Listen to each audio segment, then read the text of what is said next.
A humble girl helps a man in the park. She would never guess he was a disguised millionaire. What happens next will touch your heart. Hello, viewer. Thanks for joining us. Leave a like and share your thoughts in the comments, along with the city you're watching from. Now let's continue with the story. Emma Thompson pulled her jacket tighter as a cool breeze swept through Central Park that early Sunday morning. The sky held a promise of autumn, with orange-tinted leaves clinging to the branches overhead. A sense of anticipation flickered in Emma's eyes, despite her usual exhaustion from double shifts at the hospital. At 35, she felt weighed down by responsibility, her sister Lucy's college bills, their shared apartment rent in the Bronx, and the constant need to prove she could handle anything life threw at her. She found a bench near the lake, her favorite spot to catch a rare moment of calm. Emma's shoulders relaxed slightly as she sipped from a paper cup of hot coffee, savoring the simple pleasure. She ran a hand through her medium-length brown hair, which she usually kept in a practical ponytail for work. Her eyes, though gentle, reflected a quiet resilience that had carried her through long nights and difficult choices. A copy of a nursing journal lay open on her lap. She was determined to stay informed about the latest patient care methods, even on her day off. Emma had always loved caring for people, ever since she was a teenager watching over Lucy when their mother worked late. Now, as a professional nurse, she found meaning in helping others, though she often felt her own needs were pushed to the bottom of the list. Just as Emma was closing her journal, a sudden cry of pain cut through the stillness of the park. She looked up and spotted a man around her age stumbling on the running path. Without thinking twice, she jumped up from the bench and rushed toward him, heart pounding with concern. The man had collapsed, clearly in pain, clutching his left ankle. "Are you okay?" Emma asked, kneeling beside him on the gravel. He was breathing heavily, wincing as he tried to sit up. I'm not sure. My ankle. I felt a pop," he muttered, clearly trying to remain composed. He had dark hair, slightly damp from jogging, and wore a simple grey hoodie and running shorts. Years of nursing instincts kicked in. She swiftly checked his ankle for swelling. "I'm Emma. I'm a nurse. Can you tell me your name?" He hesitated for a beat, as if deciding what to share. "I'm James," he said, managing a pained smile. His voice trembled with discomfort, but was surprisingly warm. Emma instructed him to stay still while she tested the range of motion. The slight swelling and tenderness suggested a sprain, possibly more. "You need to get this looked at properly," she advised. "At the very least, I can help you wrap it." James nodded, grimacing. He tried to stand, and Emma braced him by the elbow. He was taller than she expected, maybe 6 feet, and though he leaned on her for support, he didn't appear weak. There was an air of polite humility about him. A few bystanders offered curious glances, but Emma stayed focused. She improvised a bandage with a lightweight scarf she had in her bag, tying it firmly around James's ankle. He winced, but thanked her repeatedly for her help. "I think I can walk, but I doubt I can make it too far," he admitted, testing his foot gingerly on the ground. Emma noticed how he bit back a groan, trying not to seem helpless. She pointed toward a small cafe just a short distance away. "Let's get you somewhere you can rest. The cafe there is quiet. At least sit down and have some water before deciding what to do next." "Thank you," he breathed, relieved. "I don't want to trouble you." She gave him a kind but firm look. "You won't make it far alone, trust me." With Emma's arm supporting him, they hobbled over to the outdoor seating area. Along the way, James apologized more than once, apparently worried that he was interrupting her morning off. "You're not interrupting anything," she assured him as they settled at a small metal table. "I was just reading, and believe me, as a nurse, I'm used to emergencies." He gave a sheepish grin. "Well, I'm definitely grateful. Not many people would jump to help a stranger. Emma shrugged, feeling a pang of self-consciousness. People need kindness, and I guess I just do what I can. There was a quiet moment as they regarded each other. Emma noticed the hint of gratitude and curiosity in James's gaze, while she felt a pull of compassion mingled with intrigue. Something about him, beyond the unfortunate injury, drew her in. He seemed both guarded and oddly genuine. She broke the silence. "Look, we should ice your ankle, at least. Maybe we can get a bag of ice inside." He nodded, exhaling slowly. "Right. Let's do that." And so, under the canopy of autumn leaves and the watchful eye of the morning sun, the two strangers found themselves sharing a table, one injured and the other eager to help, both unaware that this chance meeting would reshape their lives in the days and weeks to come. Settled at the small outdoor table, James shifted in his seat, wincing whenever his left foot brushed the ground. Emma reached into her tote bag for a small notebook. She scribbled a quick note: "Ice ankle. Check for further swelling, possible x-ray if pain persists." Her job left her little room for guesswork, and she intended to stay organized even in casual settings. After a moment, she looked up. "I can go inside and ask for some ice. You think you'll be okay here alone?" James offered a half smile. "Yes, I'll be fine, thank you." Emma stood, tucking a stray curl behind her ear before heading into the cafe. Inside, the cozy interior contrasted the bustling noise of bigger coffee shops. She approached the counter and explained the situation to a sympathetic barista who quickly filled a plastic bag with ice. When Emma returned, James was studying the passing joggers with a thoughtful expression. "Thank you," he said, accepting the makeshift ice pack. He pressed it gently against his swollen ankle and sighed with relief as the cold numbed the pain. "Does that help?" Emma asked, sitting back down. He nodded. "A lot." After a few seconds, he cleared his throat, glancing at Emma curiously. "You said you're a nurse, right? Do you work nearby?" She shifted, not wanting to complain, but feeling the need to be truthful. "I work at St. Margaret's Hospital in the Bronx. It's a community hospital, so we're always short on staff and supplies. I also pick up part-time shifts at a clinic to make ends meet." James's brow furrowed. "That sounds exhausting." "It can be," Emma admitted softly, gaze drifting to the trees behind him. "But it's important. My younger sister, Lucy, is in college, and I help cover her expenses. Our parents passed away when we were young, so it's just the two of us. I want her to have a better life, so I work a lot." She paused, realizing how much she'd revealed. "Sorry, I don't mean to overshare." "You're not oversharing," James replied gently, setting the ice bag aside. "I respect that. Taking care of a sibling is no small thing." Emma smiled, a mixture of pride and weariness etched across her face. "I just do what I have to do."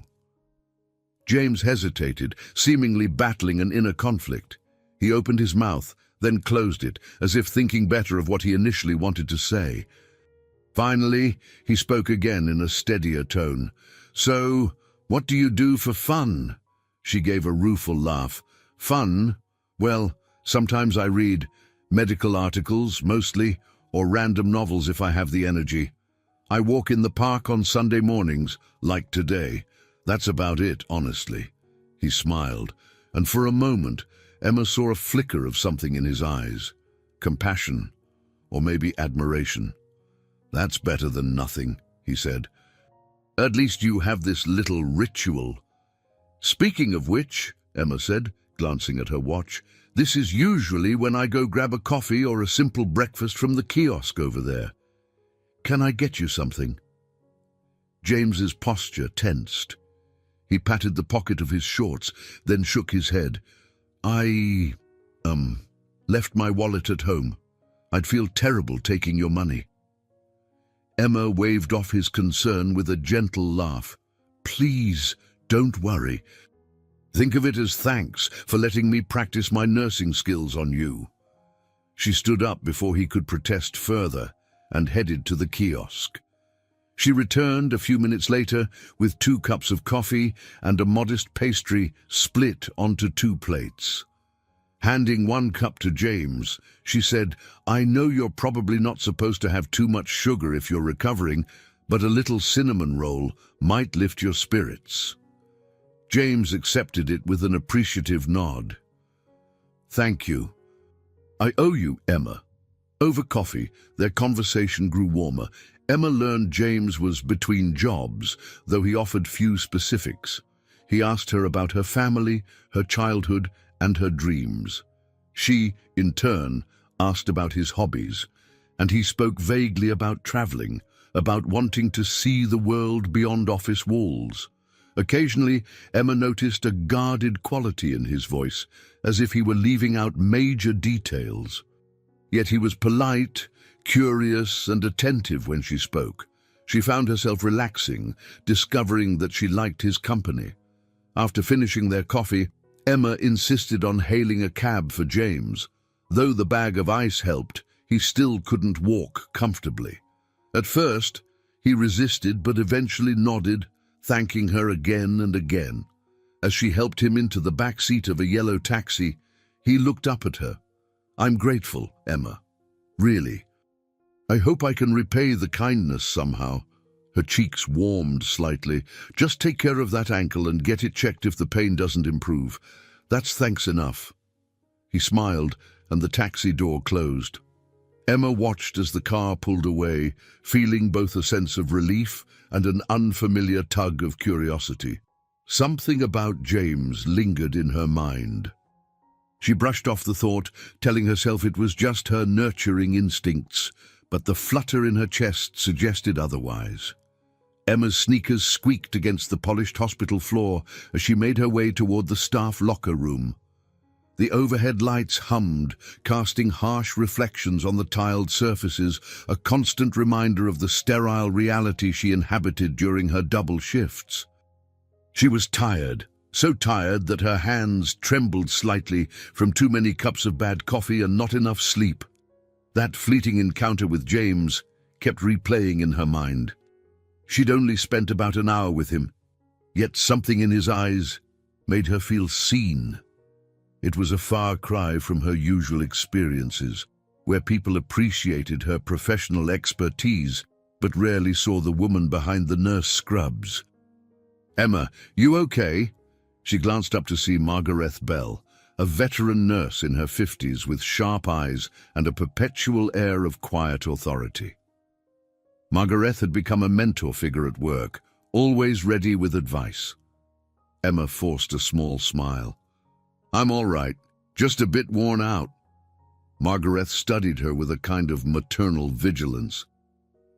"Let's catch up after the shift. I want to hear how you're really doing," she said firmly, before heading off to check a patient's chart. Nodding, Emma slipped into the locker room to change into her scrubs. She recalled James's smile and how he'd insisted on thanking her. It was unusual for a stranger to show such earnest gratitude. Part of her wanted to believe his sincerity, but another part, scarred by past betrayals, tried to remain cautious. A few hours later, the ER was packed. Emma found herself dealing with a range of cases. A toddler with a high fever, an elderly man complaining of chest pains, and a teen with a possible broken wrist. She threw herself into her work, welcoming the familiar bustle. At least here, she knew her role, her purpose. Between patients, Emma's mind wandered. In the corridor, she crossed paths with Brian Collier, a paramedic she'd dated briefly 2 years ago. His once charming grin now looked more smug than reassuring. She ducked her head, hoping to avoid conversation, but Brian stepped in front of her. "Long time no see," he said, arms folded over his uniform. Emma stifled a sigh. "Hi, Brian." He eyed her with mild curiosity. "You look distracted. Anything, or anyone new in your life?" She pressed her lips together, unwilling to share details. Just busy with work, that's all, she replied curtly. Brian gave a skeptical chuckle. Well, if you ever need a friend, I'm good, thanks, Emma cut in, her voice firm. She slipped past him and kept walking, her heart racing with a mix of annoyance and relief. She remembered how Brian had gradually revealed his true colors, irresponsible with money, dismissive of her ambitions, and too comfortable borrowing cash he never returned. Later, during a lull in the ER chaos, Margaret motioned Emma to join her in the break room. The two sat down with paper cups of lukewarm coffee. All right, spill it, Margaret urged. You look like you have something on your mind. Emma hesitated, then quietly recounted the events of that Sunday morning, finding James, helping him, and the curious sense of connection she felt. She left out the deeper personal reactions, still unsure how to categorize them. Margaret listened attentively, nodding. He could be a nice guy, you know. You deserve some happiness outside these walls. Emma fiddled with her cup's plastic lid. Maybe, but I barely know him. And the last time I let someone into my life, it didn't end well. Margaret sighed, leaning back in her chair. Honey, life has no guarantees. Sometimes we give our trust and get burned. Other times, we give it and find a piece of joy we never expected. Holding back might protect you, but it also shuts out possibilities. Emma considered her words. She knew Margaret spoke from experience. She'd mentioned a difficult divorce and the regret of missed opportunities when she was younger. By the end of her shift, Emma felt torn. She wanted to reach out to James, to see if his ankle had improved, to find out more about who he was. Yet a part of her insisted it might be safer to leave it as a random act of kindness. Exiting the hospital into the damp night air, she pulled out her phone. No new messages. Of course, he didn't have her number, nor had she asked for his. She shrugged it off as she headed to the subway station. On the ride home, Emma clutched the metal pole and tried to ignore the ache in her feet. She let her mind drift to Lucy, her bright, artistic younger sister whose future was hinged on Emma's support. If Lucy needed more funds for textbooks or housing, Emma couldn't afford distractions. That was her priority, her responsibility. Still, as the train rattled through dark tunnels, Emma couldn't help picturing James sitting across from her, sipping coffee and listening to her stories with genuine curiosity. She silently wondered if their paths might cross again, or if fate had offered only that brief glimpse into a different life, one she dared not hope to embrace. Sunlight spilled through the small window of Emma's apartment in the Bronx, illuminating the worn-out couch and second-hand furniture. She sat at her modest kitchen table, flipping through the mail with a heavy sigh. Bills, bills, and more bills. The rent invoice glared up at her, followed by Lucy's tuition statement. Lucy is worth every penny, Emma reminded herself under her breath. The pang of guilt set in as she realized she might have to pick up yet another extra shift if Lucy's next batch of fees came due sooner than expected. Her sister was only 22, but Lucy's talent for painting had already earned her a scholarship, though not enough to cover everything. Emma's phone buzzed, jolting her from her thoughts. She recognized Lucy's number and answered quickly. "Hey, Em!" Lucy's voice chirped through the speaker. "I got the results of my midterm project. The professor loved it." Emma smiled, leaning against the counter. "That's fantastic, Lou. I'm so proud of you." Lucy's excitement spilled over. "I wanted to ask if I could come to the city this weekend. There's an art exhibit at MoMA I really want to see. Maybe we can spend some time together." Emma's heart lifted. She missed her sister's presence, missed that creative spark Lucy always brought. "I'd love that. Just let me figure out my work schedule." They chatted a bit more, Lucy's optimism providing a welcome contrast to Emma's worries. But when the call ended, Emma was left staring at the rent notice again. She rubbed her temples, feeling a familiar wave of anxiety. Later that day, she trudged into St. Margaret's Hospital for yet another shift. Glancing at her phone's screen, she noticed a text from Margaret. "Emma, if you need to talk, my office door is open." It made her feel slightly better, knowing she wasn't alone in facing life's burdens. Mid-shift, the overhead speakers paged her. She rushed to the nurse's station, expecting an urgent call. Instead, she found Margaret waiting with a sympathetic look. "Emma, there's a shortage tonight in the pediatric unit," Margaret explained gently. "They need an experienced nurse. I know you're exhausted, but can you handle it?" Emma inhaled, forcing a nod. "Of course, I'll manage." As she moved between patients, children with fevers, coughs, and broken bones, she pushed away her personal troubles, adopting the professional calm necessary in a hospital setting. But the emotional strain of seeing sick kids never fully left her, and it added to the weight she already carried. During a short break in the hallway, Brian Collier happened to pass by. Spotting Emma, he arched an eyebrow. "Pediatrics? You're branching out," he teased. "It's called helping where I'm needed," Emma replied, forcing politeness. Brian shrugged, stepping closer. "Look, I know we've had our differences, but I'm serious when I say I'm here if you need anything. A ride, money, advice." Emma stiffened. He was hitting too close to her vulnerabilities. "I appreciate the thought, but no, thank you," she managed, trying to keep her voice calm. "Suit yourself," Brian said, raising his hands in mock surrender before walking away. The rest of the shift passed in a blur of administering medications, comforting crying children, and filling out charts. By the time Emma clocked out, her back ached and her eyelids drooped. She didn't think she had any energy left to consider her personal life, let alone the memory of James Harrison. Yet her mind wandered unbidden to his warm expression and quiet gratitude. She wondered if he'd sought proper medical attention for his ankle. The thought nagged at her, sparking an inner debate. Should she try to find him? It was a city of millions. Perhaps it was pointless.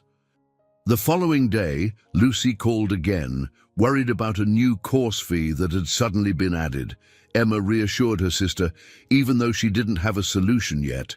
The pressure to provide grew with every conversation about finances.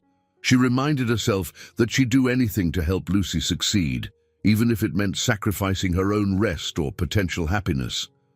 Emma packed her bag, ready to leave for another shift. Before stepping out, she took a moment to glance at herself in the mirror. Tired eyes, hair hastily pinned back, posture a bit slumped. The reflection showed a woman on the edge, burdened by responsibilities yet determined not to fail. Inhaling deeply, she told herself, "I just need to keep going." But as she locked her apartment door behind her, she couldn't shake the sense that something crucial was missing from her life, a small light that flickered briefly when she'd met James. Now, it threatened to go out under the mounting pressures of rent, tuition, and endless hospital shifts. On Thursday evening, Emma trudged down the cracked concrete steps of the hospital's main entrance, exhaling a long breath. Her shift had ended on a somber note. She'd spent the last 2 hours comforting the family of a patient who needed to be transferred to a more specialized facility. The emotional weight clung to her like a damp blanket. She glanced at her phone to check the time. It was nearly 9 o'clock. Lucy had texted to confirm her weekend visit, making Emma smile despite her exhaustion. She texted back, "Looking forward to it. Love you." As she stepped onto the sidewalk, she caught sight of a figure leaning against a nearby lamppost, favoring one leg.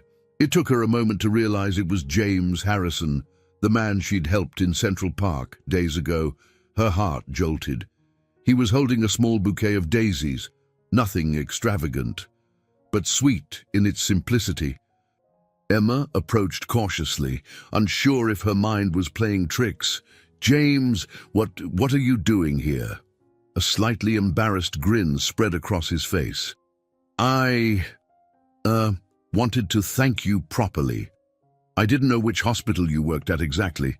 Turns out there's more than one near the Bronx, but I found you eventually." He held out the daisies with a gentle smile. "I'm not a stalker, I promise. I just needed to say thanks." Despite her fatigue, Emma felt a flicker of warmth.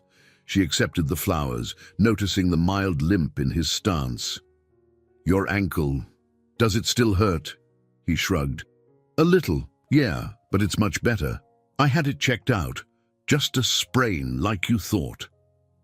There was something in his eyes, earnest gratitude mixed with uncertainty, like he wasn't sure if she'd welcome his presence. Emma looked at the daisies and then back at him. "You really didn't have to do this." "I wanted to," James said simply. Then he hesitated, almost bashful. "Also, I'm aware you have to be busy, but I was hoping to take you for coffee again. This time, I'll pay if my card doesn't magically fail me." He forced a small laugh at the memory of his awkward excuse that first day. She felt a gentle flutter of nerves, remembering Margaret's advice about letting life in. "Yes, sure," she replied, the words surprising even herself. There was a hint of a smile forming on her lips. They headed to a modest diner around the corner. Inside, warm lights reflected on checkered floors. The place smelled of pancakes, fried eggs, and brewed coffee, comforting scents that reminded Emma of calmer times. They found a booth by a window, each sliding into seats across from one another. "You look exhausted," James noted softly, concern evident. "Long shift." Emma let out a wry chuckle. "Every shift is long, but I manage." She took a sip of water. The waiter dropped off. "What about you? Are you back to your regular routine?" James took a moment to answer, as though weighing his words. "Still figuring things out," he said finally. "I've been on a break from work, trying to clear my head, I guess." She nodded, though the vagueness piqued her curiosity. "That's good. Sometimes stepping away helps you see things more clearly." They ordered 2 coffees, and a comfortable hush settled between them. Outside, the city lights sparkled against the evening sky. Emma felt a surge of relief, as if for a brief moment she wasn't just a nurse or a guardian for Lucy. She was a woman, allowed to enjoy a simple cup of coffee with someone who seemed to genuinely care. Over the steaming mugs, their conversation flowed. He asked about her sister, about why Emma had chosen nursing, about her favorite parts of living in the Bronx. She spoke freely, realizing how rarely she got to talk about herself without feeling like a burden.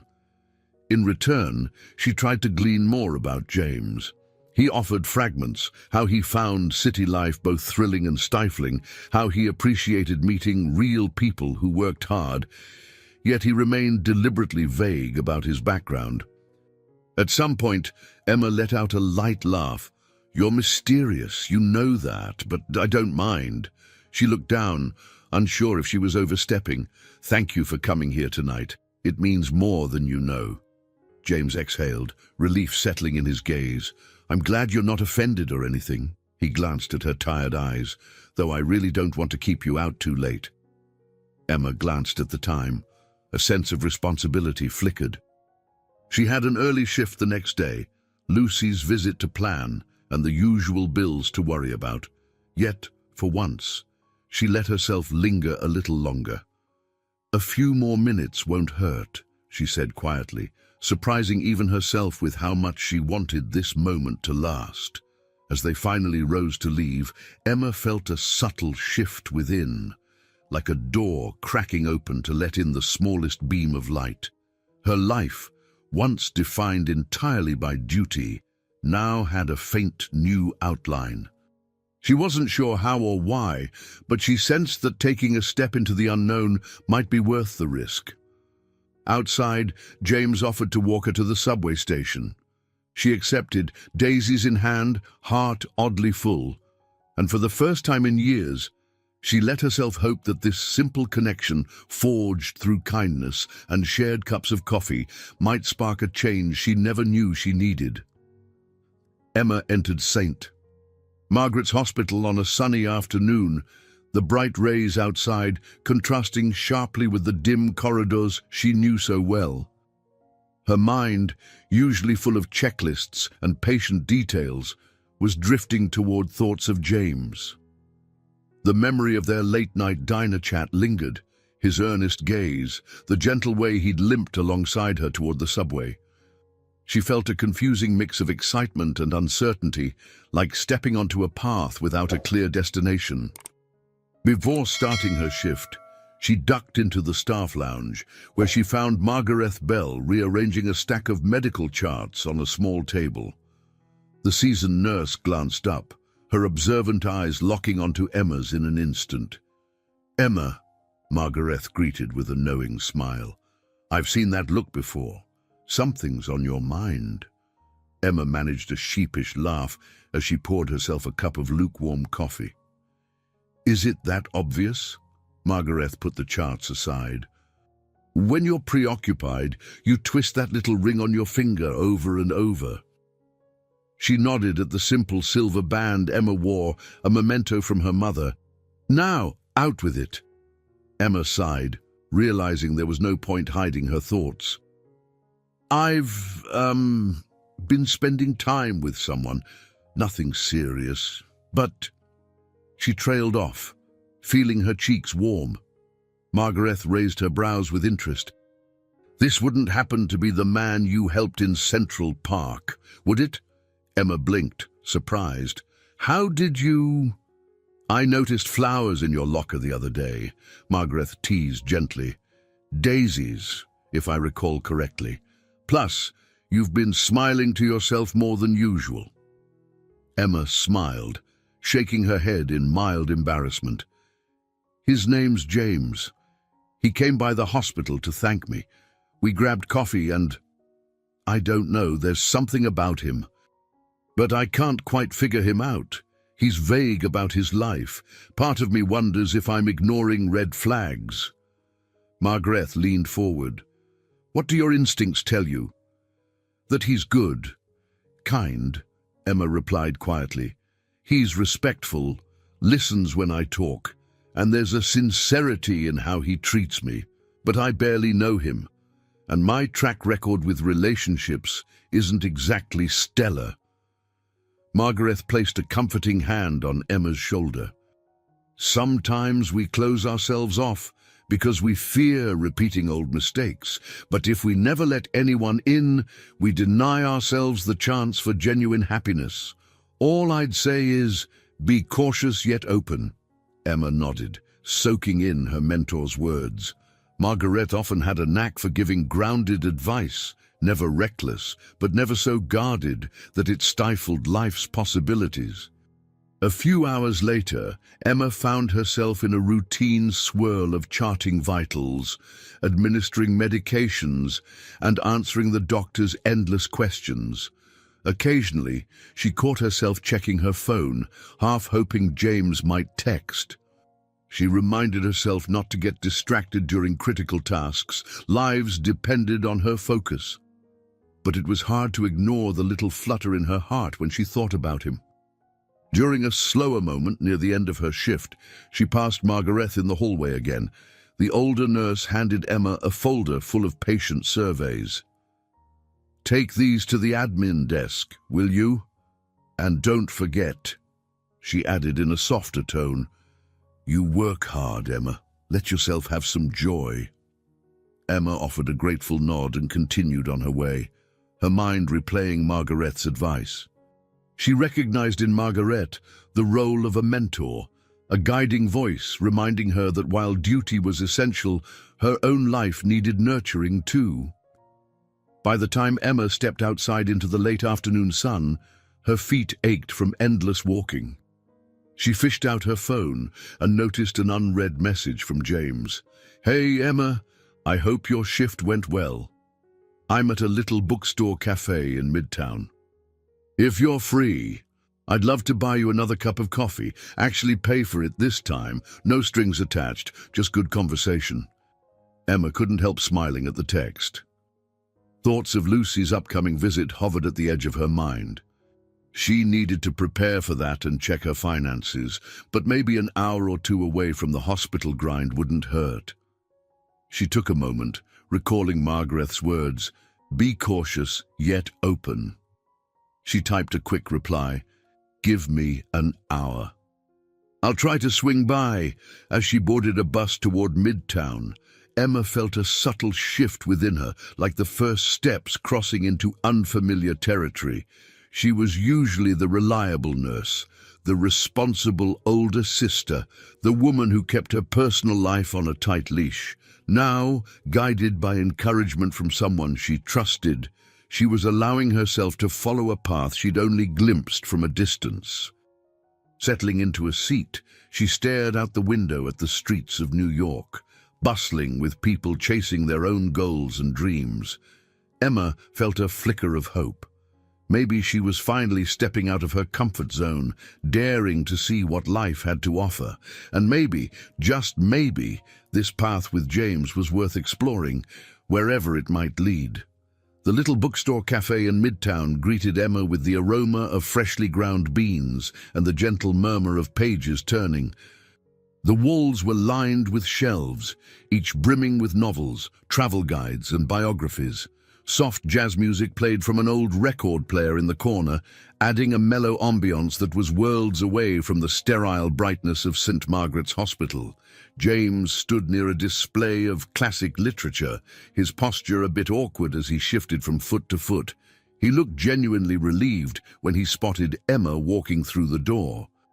His dark hair was combed neatly, and he wore a simple green sweater over jeans, still dressed casually, but with an attention to detail that made him look put together. "Hey," he greeted, voice warm, a slight flush creeping across his cheeks. "Thanks for coming," Emma nodded, offering a small smile. "I could use a break," she admitted. Long shift, too much paperwork, a cozy cafe and a good conversation sounded perfect. He motioned to a corner table where 2 steaming cups sat waiting. "I already ordered coffee. Hope that's okay. I asked them to wait on any food until you arrived." Emma raised her eyebrows. "Look at you, so confident I'd show up." James scratched the back of his neck, smiling in a self-conscious way. "Well, I was hopeful." They settled into chairs, sipping coffee that tasted far richer than the hospital's vending machine brew. For a moment, they simply enjoyed each other's company in companionable silence. Emma glanced around, appreciating the quiet corners filled with people lost in books. A kind of peacefulness settled over her, a contrast to her normal hustle. Eventually, James spoke. "I know you're used to seeing people at their worst, sick, injured, vulnerable. But you seem to carry it so gracefully. How do you manage that?" Emma considered the question, her gaze drifting to her cup. "I guess I've always felt a pull to care for others. My mother was a kindergarten teacher. She taught me compassion early on. And after my dad died, I naturally took on a nurturing role for Lucy." She paused, swirling the coffee. "Some days are tougher than others, but it's part of who I am." James nodded slowly. "It shows. You have this calm strength about you." She felt the compliment warm her cheeks and decided to gently turn the conversation back on him. "What about you, James? You mentioned you've been on a break. Are you between jobs?" A brief flicker of unease crossed his features. "Something like that. I guess you could say I needed a break from a high-pressure environment, a chance to live life a bit differently." Emma studied him. There was genuine tension behind his eyes, but he seemed reluctant to divulge more. "I understand the need to escape pressure," she said gently, not pushing. He managed a small smile.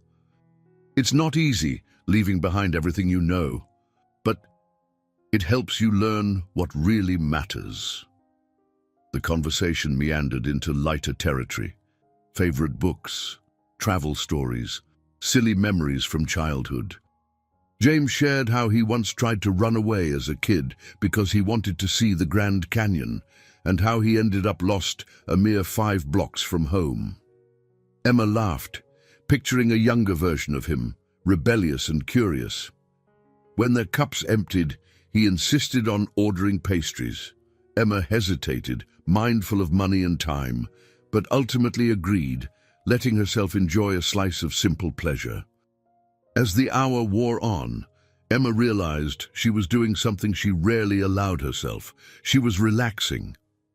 The nurse's vigilance in her mind took a back seat, allowing the woman in her to come forward. Eventually, she glanced at the clock on the cafe wall. "I hate to cut this short, but Lucy's arriving in the city tomorrow, and I have errands to run." James nodded, though the hint of disappointment was there.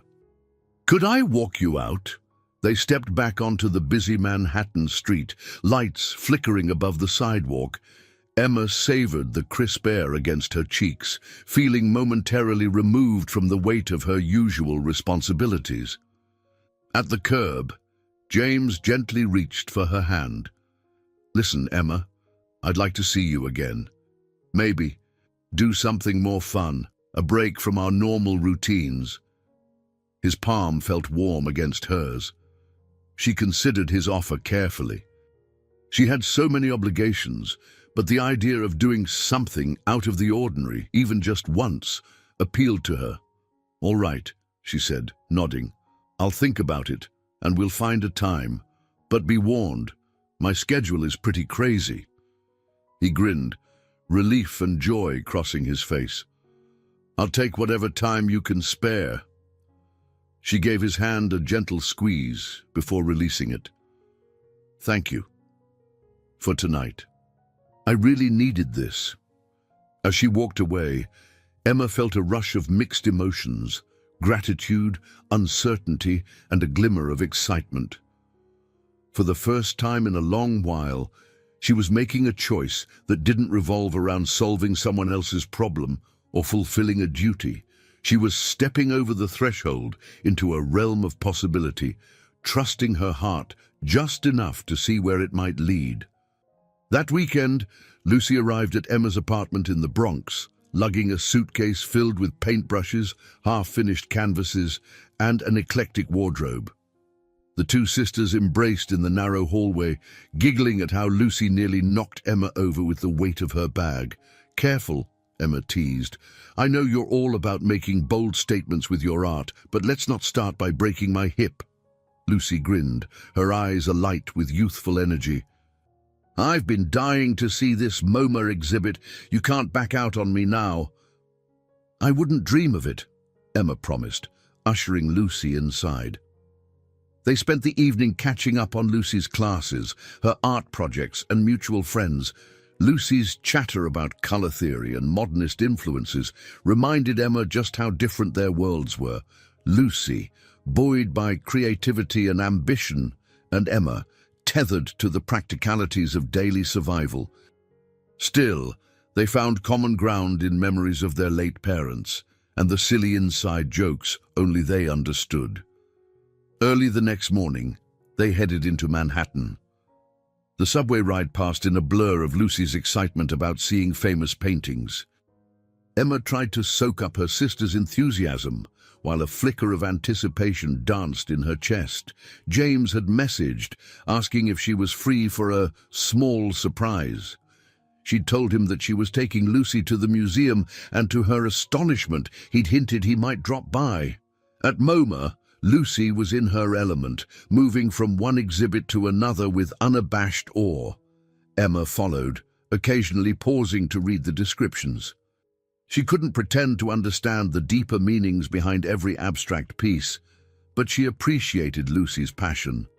They were studying a series of vibrant abstract paintings when Lucy's phone buzzed. She glanced at it and smirked. "Hey, Em, a friend of yours is texting me." Emma's brow furrowed. "A friend of mine?" "I gave James my number when I bumped into him in the hallway that day," Lucy reminded, "in case he ever needed to reach you but couldn't." "Looks like he wants to meet up," Oh wow, he's actually here. Says he's near the lobby." Emma felt her stomach flip. She had no idea James would come all the way to MoMA just to see her. "I guess we can go find him," she said, trying to sound calm. Her heart thudded a little faster. They made their way back toward the entrance, weaving through the crowd of art enthusiasts. Sure enough, James stood by a striking sculpture, looking slightly out of place but smiling when he spotted them. He wore a simple black jacket and jeans, blending with the throng of tourists, and seemed relieved when Lucy and Emma approached. "Hi there," he greeted, eyes bright. "Hope I'm not intruding. I know this was your sister weekend." Emma glanced at Lucy, who gave her an encouraging nudge. "It's fine," Emma assured him, "but I'm surprised you're here." "We didn't really plan anything," James shrugged lightly. "I've never really explored MoMA. Figured this was as good a time as any. Plus, it's nice to see you outside the hospital setting." Lucy seized the moment. "Well then, you can join us. I'd love to get more opinions on the art. Emma's always so polite, but I suspect she's bored by half of it," she teased. Emma shot her sister a playful glare. "I'm not bored. I'm just not an art scholar." They spent the next hour strolling through various galleries. Lucy led the conversation about artists' techniques, while James listened politely, asking questions that showed genuine curiosity. Emma observed how comfortable Lucy seemed with him, occasionally giving her sister a subtle thumbs up, as if confirming he was indeed a decent person.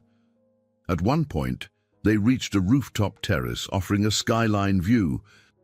Lucy wandered off to snap photos of the cityscape for future painting inspiration, leaving Emma and James by the railing. The crisp air brushed against them, and Emma couldn't help noticing James shivering slightly. "Not used to being out in the cold, huh?"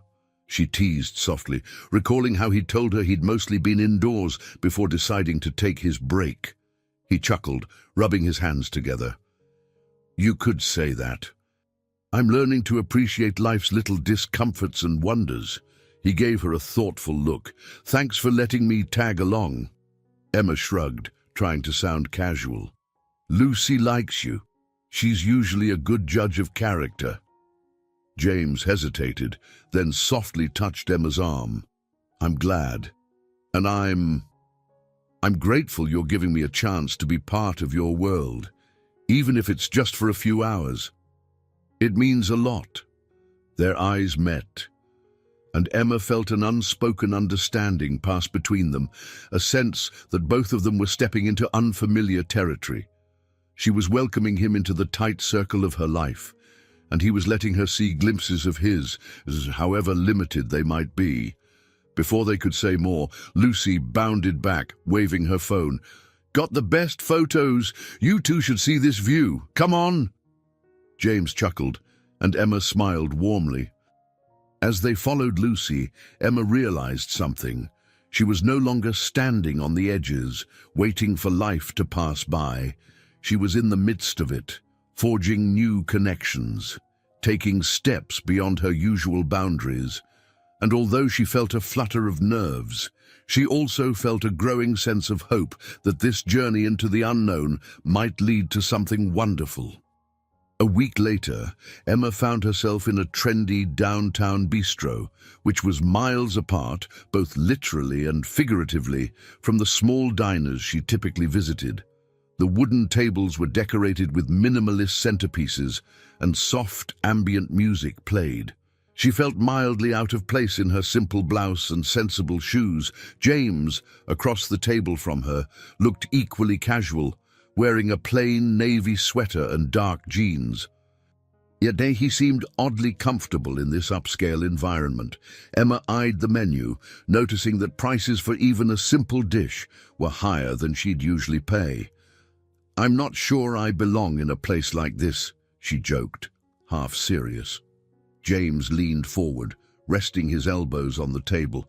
"Trust me, I don't either," he said, a playful glint in his eye. "But a friend recommended it. Figured we could try something new." She took a breath, reminding herself of Margaret's advice. Be cautious, yet open. It had become a mantra every time she stepped outside her comfort zone with James. After ordering, they settled into easy conversation about the small details of their day. Emma told him about a feisty elderly patient who insisted on giving all the nurses candy bars, while James mentioned he'd spent the afternoon wandering a different neighborhood in the city, just for the experience. When their food arrived, a delicately prepared salmon dish for Emma and a hearty pasta for James, Emma's eyes widened. Wow, this looks fancy. He laughed softly. Maybe a bit. But I think we deserve a nice dinner. She paused, uncomfortable with the thought of an expensive meal. Then she reminded herself she hadn't forced him to bring her here. Besides, James had insisted, so she picked up her fork and took a bite, the blend of flavors almost startling her. Okay, it's definitely good, she admitted, her face lighting up with a grin. As they ate, Emma noticed James was more talkative, yet he still skirted direct questions about his past. He mentioned a distant father who was demanding and hinted at a large family business, but never detailed its scope. Emma didn't want to pry, especially when it seemed to make him tense. Yet a part of her couldn't help but wonder what he was hiding. Midway through the meal, James's phone buzzed. He glanced at the screen, then quickly set it face down on the table, a brief flicker of worry on his face. "Everything okay?" Emma asked. He forced a tight smile. "Yeah, just a friend needing something. It can wait." Emma sipped her water, sensing he wasn't telling the whole truth. Though uneasy, she decided to let it go. "So, you told me you enjoy traveling. Where have you been?" That question brightened his expression. He shared stories about visiting Europe as a teenager, being fascinated by historical buildings and different cultures. But again, Emma noted he avoided talking about what allowed him to travel so frequently. He made it sound like it was a youthful adventure, breezing past any mention of finances. Eventually, dessert menus arrived, but Emma declined. "I shouldn't," she said, patting her stomach with a playful groan. "I'm already spoiled by that salmon." James nodded in agreement. "Sure, maybe next time." He settled the bill without hesitation, leaving Emma feeling slightly awkward about the cost. As they stepped out onto the sidewalk, a cool breeze rustled the city's night air. Emma wrapped her coat tighter around herself. She glanced around at the neon lights and bustling crowds. "Where to now?" James shrugged, slipping his hands into his pockets. "I could walk you to the subway, or if you'd like, we can grab a short cab ride. I'm still not the best with this ankle, especially if we walk too long." She nodded, recalling how he'd sprained it. "It must have been hard for you, going from traveling around to hobbling on one foot." He shrugged again, but there was a deeper emotion in his eyes. "Truthfully, this sprain was just another reminder that I'm not invincible. Sometimes we all need to slow down, right?" Before Emma could respond, he smiled. "I'm just glad you were there that day." Warmth spread across her chest, both flattered and embarrassed. "Me too." They flagged a cab, and once they were settled in the back seat, James broke the quiet. "I feel like I'm finally catching my breath in this city. It's weird, though.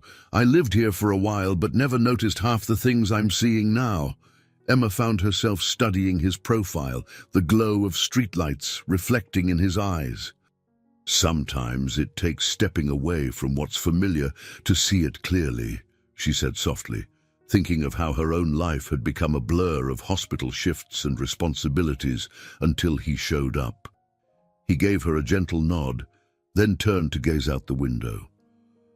As the cab rumbled toward her apartment, Emma wondered what secrets lay behind that thoughtful face. She wanted to trust him, to believe that whatever he was holding back came from a place of self-preservation rather than deception. Yet each unanswered question loomed, hinting at future complications. They arrived at her building, a modest brownstone walk-up. Emma thanked him for dinner, a swirl of gratitude and lingering curiosity filling her chest. The cab pulled away, leaving her standing on the quiet sidewalk, daisies still on her kitchen table from their previous outing. She climbed the stairs, pondering the strangeness of her current situation. She was more than a nurse or a caregiver for Lucy. Tonight, in that upscale bistro, she'd been simply Emma, a woman discovering new tastes and forging a delicate bond with someone whose life remained largely unexplained. And though uncertainty lingered, she felt a small thrill knowing that the ordinary boundaries of her world were widening with every step. Lucy had returned to her college dorm in Boston, but her weekend visit to New York had left Emma feeling closer to her sister, and surprisingly, to James as well. In the days that followed, Emma found her routine peppered with short bursts of connection, a warm text message from James in the middle of her shift, a quick phone call during his morning walk. It felt odd to have someone checking on her well-being, not out of professional obligation, but genuine care. Margaret, ever watchful, cornered Emma one afternoon in the break room. The older nurse placed 2 steaming mugs of coffee on the table and slid one toward Emma. "So," Margaret began, arching an eyebrow, "you seem lighter on your feet lately. Things going well with our mystery man?" Emma attempted a nonchalant shrug, but the faint blush on her cheeks gave her away. "We've been hanging out," she admitted. "He's sweet, thoughtful. I don't have to pretend around him." Margaret's expression softened. "That's good. The best relationships let us be ourselves." Emma nodded, sipping the coffee. Then she glanced around to ensure no one else was listening. "It's just, he's so private about certain things. I can't help wondering if there's some huge secret I'm missing." "Maybe," Margaret mused, "or maybe he's just wary of letting people in." "You did say he left a high-pressure environment. Could be family drama, financial trouble, who knows? If he treats you well, give him some room to open up." Emma exhaled, tension easing. "I guess you're right. I just don't want to set myself up for heartbreak." "Understood," Margaret said with a small, encouraging smile. "But heartbreak's a risk, no matter how much we protect ourselves." That evening, Emma finished her shift exhausted. She was about to head home when her phone lit up with James's name. She answered wearily, though a smile broke through her fatigue.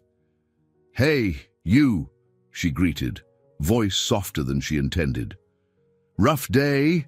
James asked, concern coloring his tone. "You could say that," Emma replied, leaning against a wall in the hospital lobby, "but it's over now. Do you have half an hour to spare? I'm nearby and could really use your opinion on something." Emma paused, eyeing the clock. She had chores to do, and tomorrow's shift loomed, yet she found herself intrigued. "Sure, where are you?" He gave an address a few blocks away. Emma hopped on the next bus, curiosity mounting. 20 minutes later, she found herself outside a small, independently run community center. The building looked a bit run down, but the windows were plastered with flyers for art classes, after-school programs, and local events. James stepped out of the entrance to greet her. "What's this place?" Emma asked, glancing around as they walked inside. "It's a center for underprivileged kids," James explained softly. "They host sports, tutoring, that kind of thing. I discovered it while exploring the neighborhood. They need volunteers, people who can teach or mentor the kids." He looked at her hopefully. "I thought maybe you could help with a basic health workshop or something. I know you're busy, but I figured I'd ask." Emma looked at the worn basketball court where a handful of kids chased a ball. She felt a pang of empathy, remembering her own struggles growing up in a tight financial situation.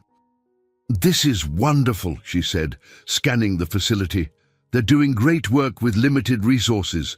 James led her to a small office where a coordinator, Ms. Ramirez, welcomed them warmly. She beamed when Emma said she was a nurse. "We'd love any guidance you could offer, maybe a workshop on first aid or healthy eating habits," Ms. Ramirez explained. "Our kids need practical skills." Emma's eyes shone with new purpose. "Absolutely. I can volunteer on a weekend or after a shift, schedule permitting." James watched the exchange with a quiet satisfaction, and Emma felt a surge of warmth. He wasn't just a man of pleasant dinners. He cared about giving back, even though he'd never explicitly said why. After finalizing some tentative plans, they left Mrs. Ramirez's office. Stepping outside, Emma turned to James. "This is a great idea. I'm surprised you found this place. Most people walk by without even noticing." He shrugged self-consciously. "Sometimes I have a knack for finding hidden corners. I, also donated a bit to help them fix the basketball court." His voice faded, as though he was worried about sounding boastful. "But please don't think I'm flaunting anything." Emma placed a hand on his arm. "I'm not. I think it's wonderful." She paused, looking up at him. "So, thank you for involving me." James smiled, relief evident in his eyes. "I thought it might be something you'd like, merging your skills with a community in need." They lingered for a moment near the entrance, a gentle hush settling around them. Emma realized how this small step, joining forces for a good cause, was forging a stronger bond. They weren't merely two strangers chatting over coffee anymore. They were beginning to share a purpose, becoming allies in something meaningful. As she said goodnight, Emma couldn't ignore the sense that she'd found not only a companion, but someone who expanded her world in positive ways.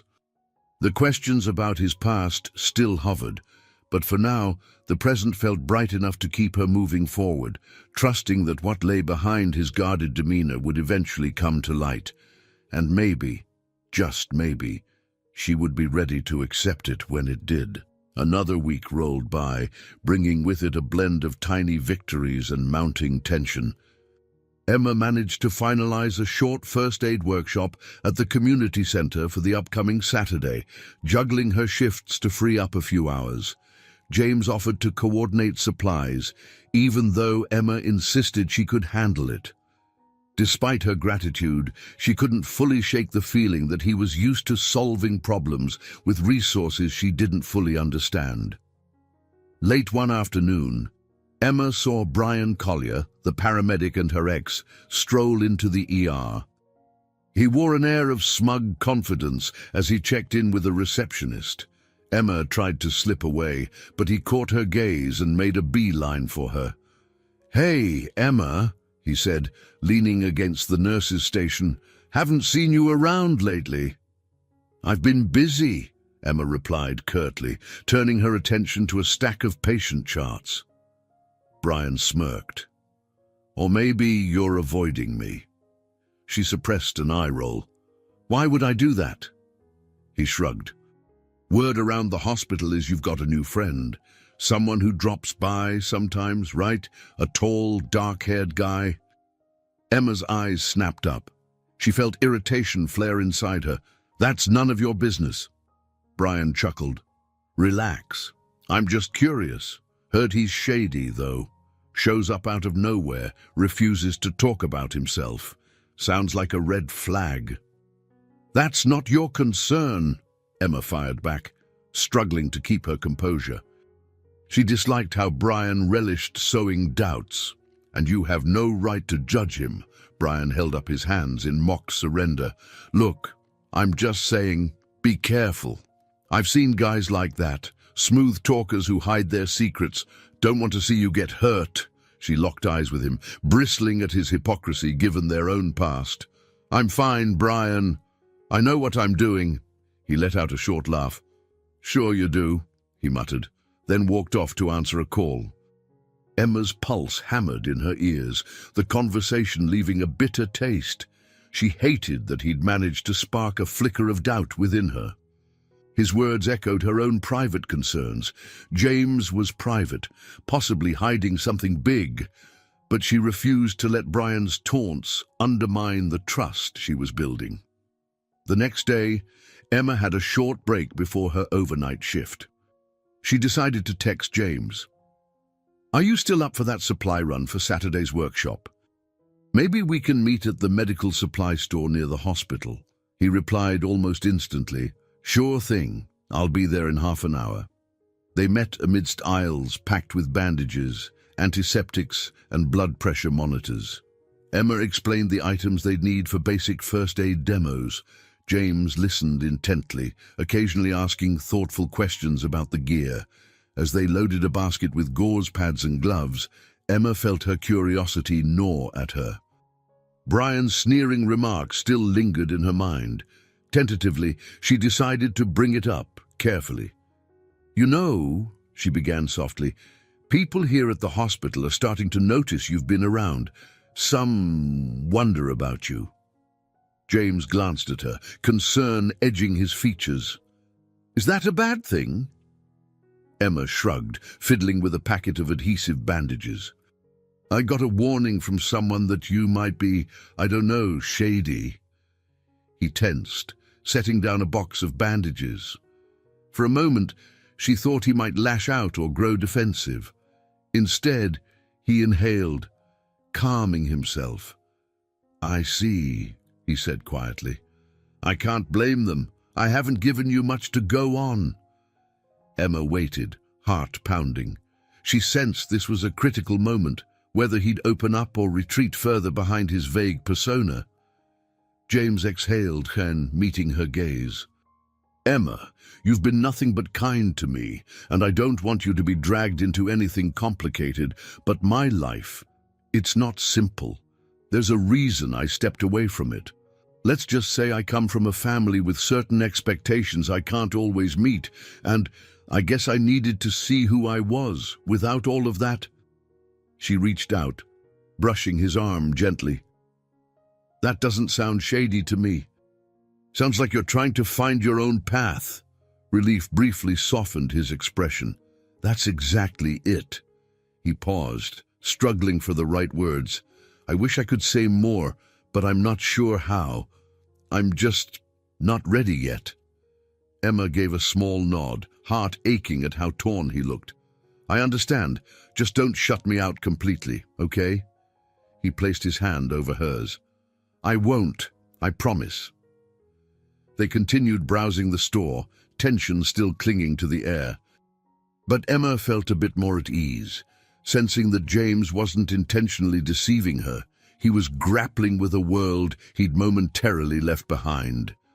As they paid for the supplies and headed out, she reassured herself that the core of his character was good and kind, reflected in how he cared about the community center kids and her well-being. Yet, she couldn't deny that Brian's warning had scratched at her fears. Whatever James was hiding, it could one day explode into the peaceful life she was trying to build.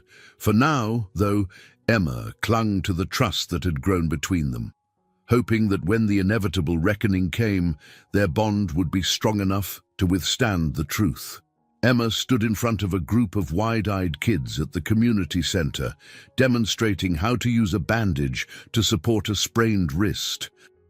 The children, ranging from 8 to 13 years old, eagerly watched her wrap a volunteer's arm, each one leaning forward with rapt attention. Even with her nerves, Emma couldn't help but smile at their enthusiasm. This was the first workshop she'd ever led outside of a hospital setting, and despite the initial jitters, she felt surprisingly at ease. James lingered near the back of the modest room, handing out handouts and smiling whenever Emma's gaze flicked in his direction. Seeing him there, so committed to helping, warmed her heart. The arrangement of chairs was cramped. The walls needed a fresh coat of paint, and the overhead lights flickered slightly, but Emma didn't mind. She sensed that something good and meaningful was taking root here, in this old building with limited funds, but plenty of hope. Finishing her demonstration, Emma let the kids practice on each other with the spare gauze she and James had bought at the medical supply store. Their laughter and occasional squeals of surprise filled the space. As she walked around, helping them secure bandages correctly, she heard one of the boys, Tony, exclaim, "I'm going to be a doctor someday." "That's a great goal," Emma encouraged, patting his shoulder. "Keep studying hard." From across the room, Ms. Ramirez, the center's coordinator, gave Emma a thumbs up, clearly pleased by how smoothly the session was going. Emma felt a surge of pride and gratitude. Just a few months ago, she never would have pictured herself doing volunteer work like this. She was always too busy, too drained. But James had opened the door to this new opportunity. After the workshop ended, parents arrived to pick up their children, many stopping to thank Emma. She waved off the compliments, insisting that Ms. Ramirez and her team did the real heavy lifting day after day.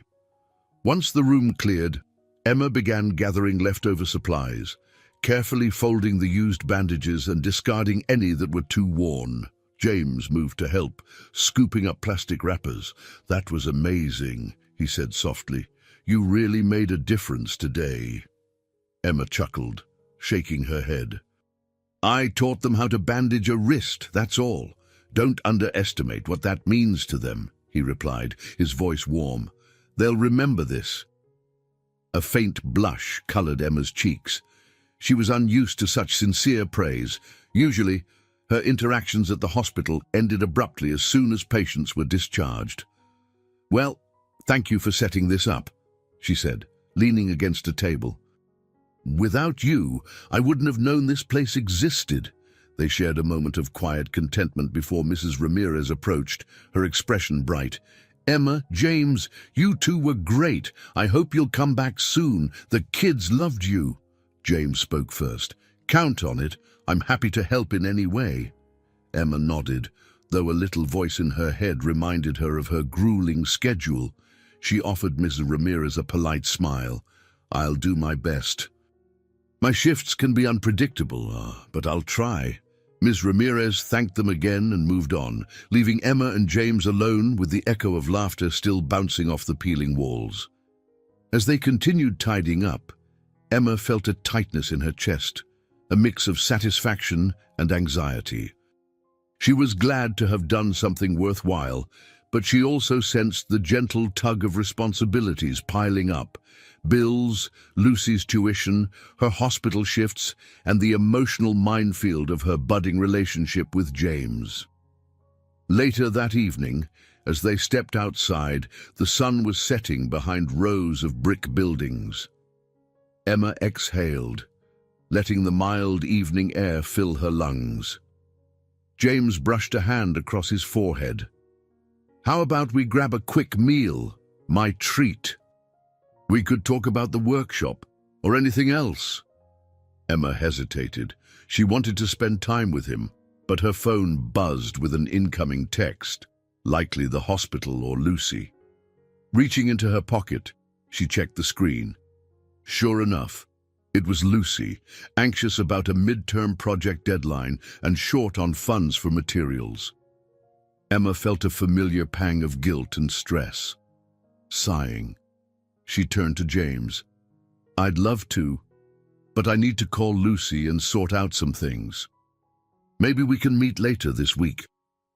A flicker of disappointment crossed his face, but he nodded understandingly. "Sure. Let me know when you have time."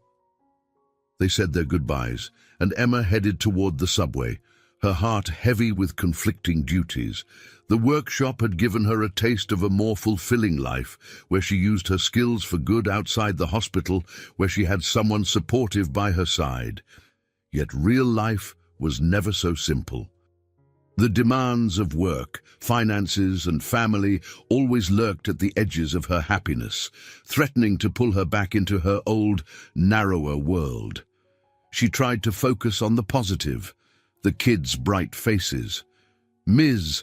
Ramirez's gratitude, James's encouraging words. But as the train rumbled through the underground tunnels, she couldn't shake the uneasy feeling that bigger challenges waited just around the corner.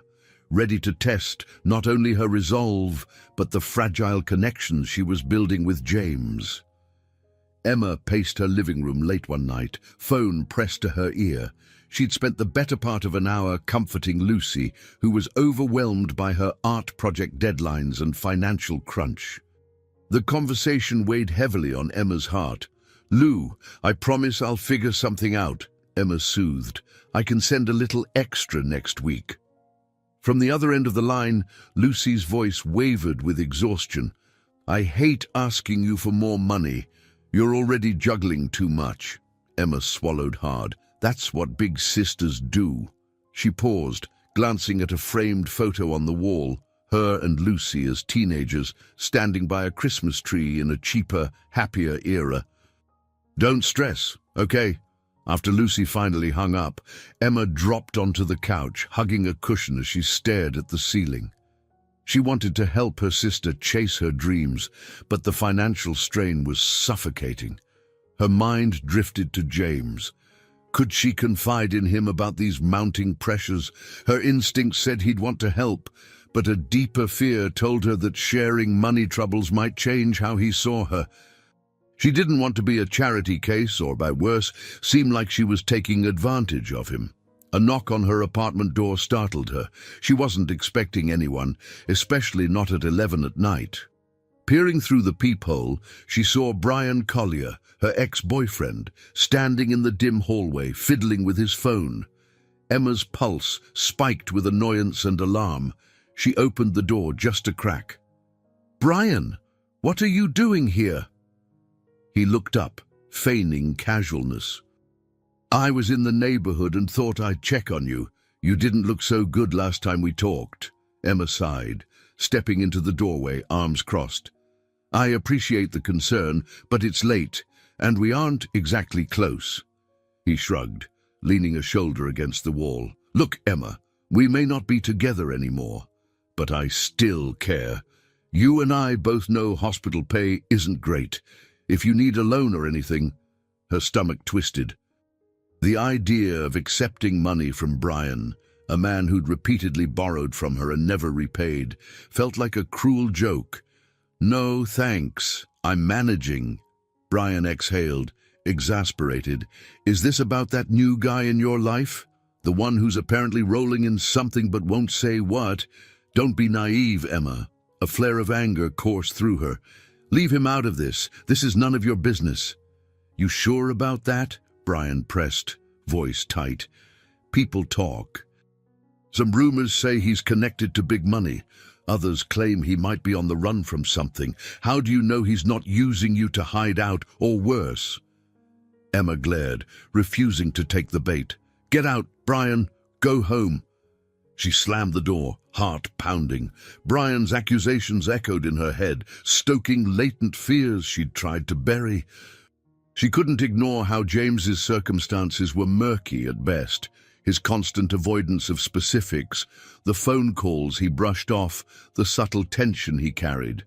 Striding to the kitchen, Emma poured herself a glass of water with shaking hands. She didn't believe James was a criminal, but she was acutely aware that she knew so little about his background. Fear and doubt spiraled in her mind. What if James was hiding something more sinister? What if Brian was right, just this once? Exhaustion eventually forced her to bed, though her dreams were restless, filled with fleeting images of hospital corridors and faceless figures whispering warnings she couldn't decipher. By the time she woke for her next shift, she felt no more rested than when she'd lain down. The day dragged on in a haze of patient charts and alarm beeps.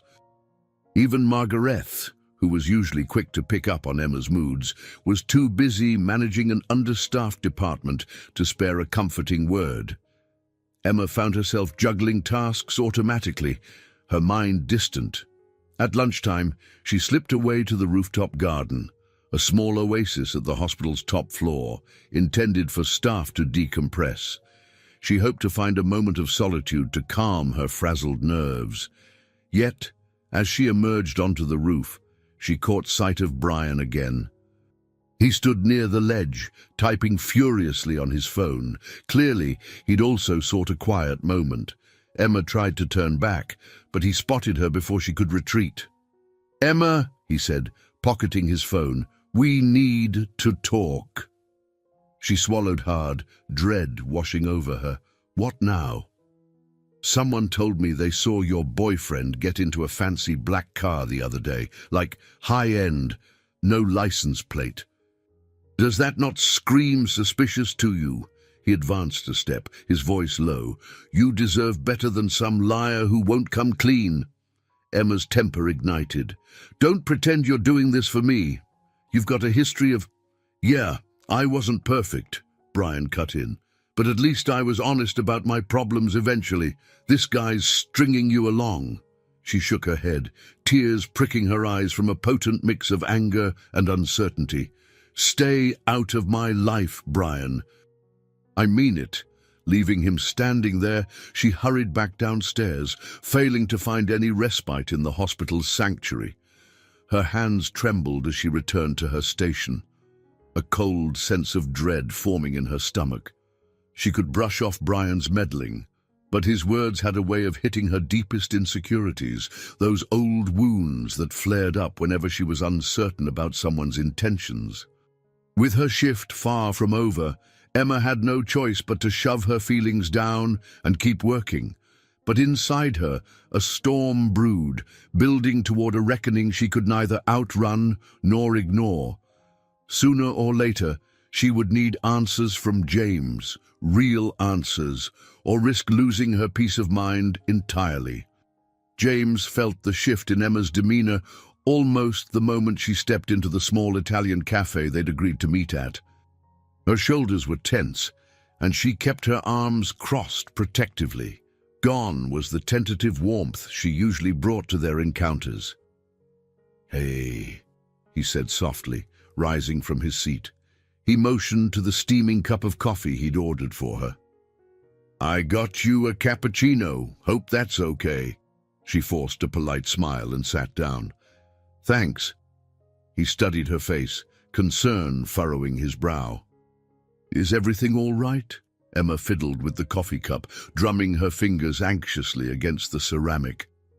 She'd spent the entire morning rehearsing what to say, determined to push past her fears. "Not exactly," she said, glancing up. "I've heard some rumors. People at work are asking questions about you, and I don't know how to answer because I don't actually know you as well as I'd like." James's expression tightened. He leaned in, lowering his voice. "What kind of rumors?" she sighed, feeling her frustration boil over. "That you're wealthy, or in hiding, that you have a fancy car with no license plate, maybe even that you're on the run from something." Each accusation sounded ridiculous when she said it aloud, yet it gnawed at her core. "I don't believe you're a criminal, but I'm also tired of never getting a straight answer." He went silent, gaze drifting to the window. Seconds ticked by, the tension thickening like a storm cloud in the tiny cafe. Finally, he looked back at her, pain evident in his eyes. "Emma, I can't tell you everything. Not yet. But I promise you, I'm not a criminal. I'm not doing anything illegal. I'm just under a lot of pressure from my family's expectations." Her frustration flared. "That's what you've said before, James. But what does that even mean? Are they forcing you to stay away from them? Are you trying to escape an arranged marriage? Are you—" "None of that," he interrupted firmly, though he seemed reluctant to elaborate. He tried to take her hand, but she pulled away, nails digging into her palms. He exhaled. "I wish I could tell you more, but please trust me. I'm doing this to protect myself and maybe you from complications." She swallowed past the lump in her throat. She didn't want more half-truths. She wanted clarity, stability. "Look, I'm dealing with real struggles, my sister's college bills, crazy shifts at the hospital, everything. I can't take on more uncertainty. I've opened up to you about my life, my family, my finances, and you—" She shook her head, trailing off. James reached for his own coffee, though he didn't drink. "I know you've given me more than enough reasons to be honest," he said, voice thick with regret. "I'm asking for patience, which isn't fair. But I'm in the middle of something huge right now." Outside the cafe, a car horn blared. Emma's eyes flickered toward the window, momentarily distracted by the city noise. She could see pedestrians hurrying along the sidewalk, living their everyday lives. When she looked back at James, he seemed smaller somehow, as if the weight of whatever secret he carried was crushing him. A pang of sympathy blended with her anger. "How am I supposed to keep seeing you if I can't trust you fully?" Emma asked, her voice cracking slightly. "Do you realize what this does to me? People are warning me. I'm second-guessing everything. And you're not giving me a solid reason to brush off their concerns." He winced, pain flickering across his face. "Emma, Abruptly, she stood, tears threatening to spill. "I can't do this halfway," she whispered. "I care about you, but I can't keep wondering if I'm being set up for heartbreak or betrayal." James rose as well, desperately trying to speak. "Please, just a bit more time. You have no idea how close I am to resolving this. She shook her head, stepping back. "I need space to think," she said, voice trembling. "I'm sorry." Without waiting for him to respond, she turned and walked out of the cafe. On the sidewalk, she felt the cool wind bite her cheeks, tears stinging her eyes. Her heart thumped painfully, torn between compassion for the man she'd grown so fond of and the stark reality of how little she truly knew him. As she hurried toward the nearest subway entrance, Emma's mind whirled with conflicting emotions. Part of her wanted to run back, pull James close, and promise she'd wait as long as it took. Another part, though, screamed for her to protect herself, reminding her of the chaos that always ensued when someone she cared for withheld the truth. For now, she needed a moment to breathe, to stand on her own without the fog of unanswered questions. The walls around her might be high, but they were the only defense she had left against the ache of potential betrayal. Emma sat hunched over her kitchen table, her laptop open to a spreadsheet that summarized her monthly expenses. It was a grim sight. Rent, Lucy's tuition, groceries, utilities, and whatever little was left for emergencies. She ran a hand through her hair, feeling the onset of a headache. She'd avoided talking to James for 2 days now, trying to sort out her thoughts and calm the turmoil in her heart. A sudden knock broke her concentration. Emma walked to the door, feeling a twist in her stomach when she saw James through the peephole, holding a small brown paper bag. After a second of hesitation, she opened the door. "I brought takeout," James said quietly, lifting the bag like a peace offering. "Chicken soup from that deli you like. I was hoping we could talk." Emma's emotions lurched. She stepped aside to let him in, her face a guarded mask. "I'm not sure if I'm in the mood for company," she admitted. His shoulders slumped slightly, but he followed her into the small living room. He placed the bag on the coffee table, not pushing her to eat. "I understand," he murmured, standing with his hands tucked into his pockets. Silence hung in the air. Emma wavered, arms crossed, trying to protect herself from the vulnerability she felt.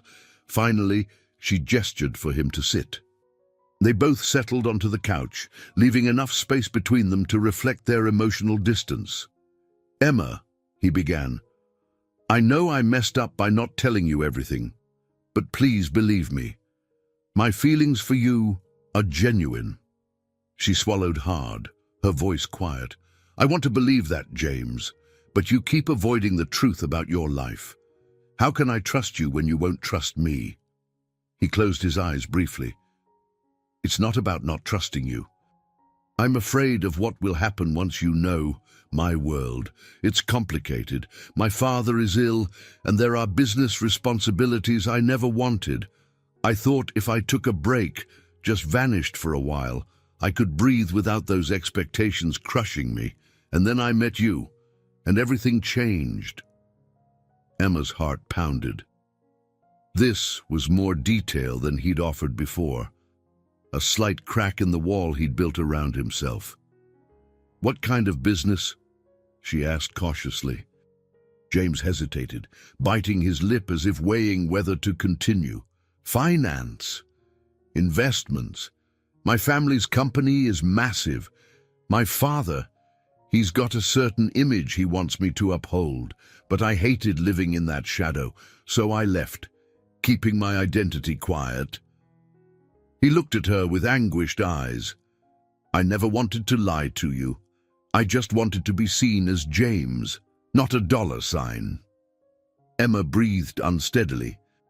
Part of her felt relief. He wasn't on the run, at least, but the idea of him being a wealthy heir or businessman seemed so alien to her daily reality.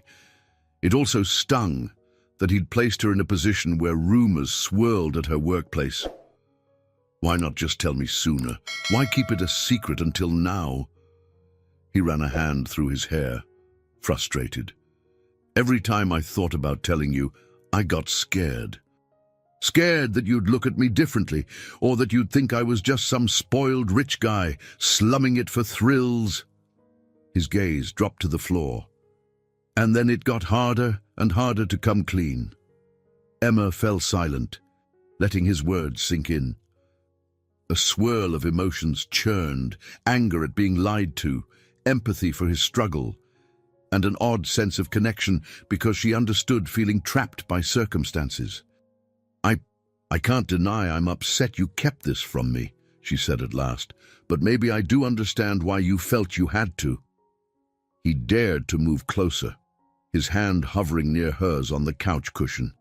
"If you need time, I'll give it to you, but I don't want to lose what we have." She studied his face, searching for any hint of deceit. All she found was earnestness and regret. Slowly, she exhaled. "I'm not sure how to move forward. But I'm not ready to walk away either." A tiny spark of hope lit in his eyes. "So is that a yes to trying to work through this?" Emma nodded hesitantly. "Yes, but on two conditions. 1, no more lies, even by omission. 2, I need to see how this fits into my life. I can't be part of some big charade where I'm the only one who doesn't know what's going on." He reached out and gently covered her hand with his. "Agreed. I promise, from here on out, no secrets." They lapsed into a tentative silence. It wasn't a perfect resolution. Emma's doubts lingered, and the gulf between their worlds loomed large. But for the moment, she felt a fragile compromise forming. She let him open the takeout bag, the comforting aroma of chicken soup filling the small apartment. She realized she was starving, though not just for food, but for reassurance that this relationship could survive the truth. As they ate in companionable quiet, Emma wondered if she'd just taken a step toward bridging the gap, or if she'd merely delayed the inevitable. For now, the warmth of the soup and James's apologetic smile were enough to soothe her frayed nerves. Tomorrow would bring new tests, and the shadow of his hidden world still lingered in her mind. But at least, for tonight, they were facing it together. Emma arrived at the hospital on her day off, responding to an urgent request from the nursing supervisor. They needed extra hands due to a staffing shortage, and Emma, ever responsible, agreed, despite feeling mentally drained. In the locker room, she slipped into her scrubs, steeling herself for another long day. To her surprise, Margaret was also there, tugging on her own uniform. The older nurse looked up and gave Emma a concerned once-over. "You've got circles under your eyes, honey. Are you sleeping at all?" Emma shrugged, fiddling with her ID badge. "I'm fine. Just a lot on my mind." Margaret's gaze softened. "James." Emma nodded, not bothering with pretense.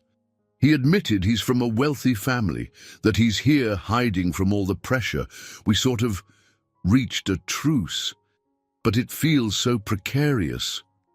Margaret rested a comforting hand on Emma's shoulder. "That's a big reveal." It must be a lot to process. It is, Emma whispered. And the weird thing is, part of me doesn't care that he has money. I'm proud of my life, even if it's not glamorous. But I'm scared about how different our worlds are. Margaret gave her a sad smile.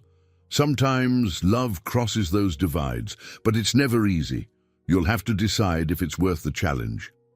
Just then, an overhead page summoned them to the ER. Any further conversation was cut short as they dashed to assist an influx of patients from a multi-car accident. The chaos lasted for hours. Blood, tears, and frantic calls for help echoing through the corridors. Emma barely had time to breathe, much less dwell on personal matters. At one point, she found herself working alongside Brian Collier. He handed her bandages while she prepped a patient's wound. They coordinated like professionals, old disagreements set aside in the face of urgent need. Once the situation stabilized, though, Brian's old attitude re-emerged. He cornered her by a supply cart, arms crossed. "Heard from your mystery man lately?" Emma glowered, wishing she could vanish. "I'm not discussing this with you, Brian." He let out a scornful laugh. "So I'm guessing you're still with him. I hope, for your sake, he's not using you." Her pulse throbbed at her temples. "It's none of your concern," she repeated, pushing past him. By the end of the shift, Emma felt like a wrung-out cloth, physically and emotionally spent. As she trudged toward the lobby, her phone buzzed. She fished it out, expecting Lucy or maybe James. Instead, the screen displayed an unfamiliar number. Part of her wanted to ignore it, but instinct told her to answer. "Hello?" A male voice cleared his throat. "Is this Emma Thompson?" She tensed. "Yes. Who is this?" "This is Robert, James Harrison's personal assistant, of sorts." The voice was polite, tinged with formality. "I've been asked to relay a message. James would like to invite you to join him for an important family matter this weekend. He said you'd understand once he explained." Emma's brow furrowed. She wasn't aware James had a personal assistant. "Wait, what? What? How did you get my number?" Robert sounded almost apologetic. "James gave it to me. I'm sorry if this is abrupt, but he insisted it was vital." Her mind whirled with questions. A family matter. James had hinted his father was sick, but she never expected to be brought into that circle. Conflicted, she pressed for details, but Robert would only say that James was traveling soon and hoped Emma could accompany him. She ended the call in a daze, pulse racing. This was a leap into James's world far sooner than she'd anticipated. Should she go? Part of her felt indignant. He'd barely begun opening up, and now she was being thrust into a family scenario she knew nothing about. Another part recognized that this might be the best chance to see the reality of his life, to confirm if his intentions were genuine or if Brian's warnings had any merit. Emma took a shaky seat in the hospital's small waiting area, ignoring the curious glances of passing co-workers. She stared at her phone, Robert's number still on the screen. If she accepted, she'd have to face the very thing she'd been dreading, confronting James's world of money, status, and possibly judgmental relatives. But if she declined, would she be shutting the door on their fragile connection? Potentially losing him for good? Margaret suddenly appeared, concern etched on her face. "Emma, you look like you've seen a ghost," she inhaled, struggling to form words. "James wants me to go with him, to meet his family, I think. It's happening soon. I don't know what to do." Margaret gave a supportive smile, though her eyes mirrored Emma's anxiety. "Only you can decide. But sometimes stepping through the hardest door is the only way to learn the truth." Emma nodded, her heart pounding with both fear and anticipation. The swirl of questions in her mind offered no easy answers. Was she ready to plunge into the deeper waters of James's life? Would she even be welcome there? And most importantly, could she handle the consequences of finally seeing the full scope of what he'd tried so desperately to hide? For now, all she could do was gather her courage, weigh her choices, and brace herself for a pivotal test that would determine the fate of their tenuous love. Emma sat in the back seat of a sleek black town car, nervously twisting the silver ring on her finger as she watched the Manhattan skyline give way to the quieter roads leading out of the city. The interior was painfully silent. James seemed just as on edge, occasionally stealing glances at her as if gauging her mood. She noticed how his shoulders tensed each time her eyes flickered in his direction. They were on their way to meet his father, Charles Harrison, who was recovering in a private clinic just outside the city. The call from James's assistant, Robert, had come only yesterday, urging them to come as soon as possible. Emma had barely slept since. While she'd agreed to stand by James, a part of her still braced for a confrontation. "You okay?" James asked softly, breaking the silence. Emma forced a tight smile. "As okay as I can be, given I'm about to step into your family's world without really knowing what to expect." She paused, swallowing her nerves. "How's your father doing?" James exhaled, his hand resting tensely on his knee. "Not great. He's stable but weak. There are complications. I'm not entirely sure of the details. My sister, Catherine, has been handling most of the updates. She's more involved in the day-to-day business. I'm the black sheep, remember?" Emma nodded, recalling how James had explained his departure from the family enterprise. "Does your sister know about me?" He nodded reluctantly. "Yes, and she's skeptical, I guess. She's protective of our father and the company. Honestly, I'm not sure how she'll greet you." Emma's stomach twisted at the thought. "So I'm heading into a lion's den." His eyes flickered with concern. "We'll face it together, I promise." Soon, the car pulled into the private clinic's circular driveway. Tall trees dotted the manicured lawns, and the imposing glass entrance hinted at exclusivity.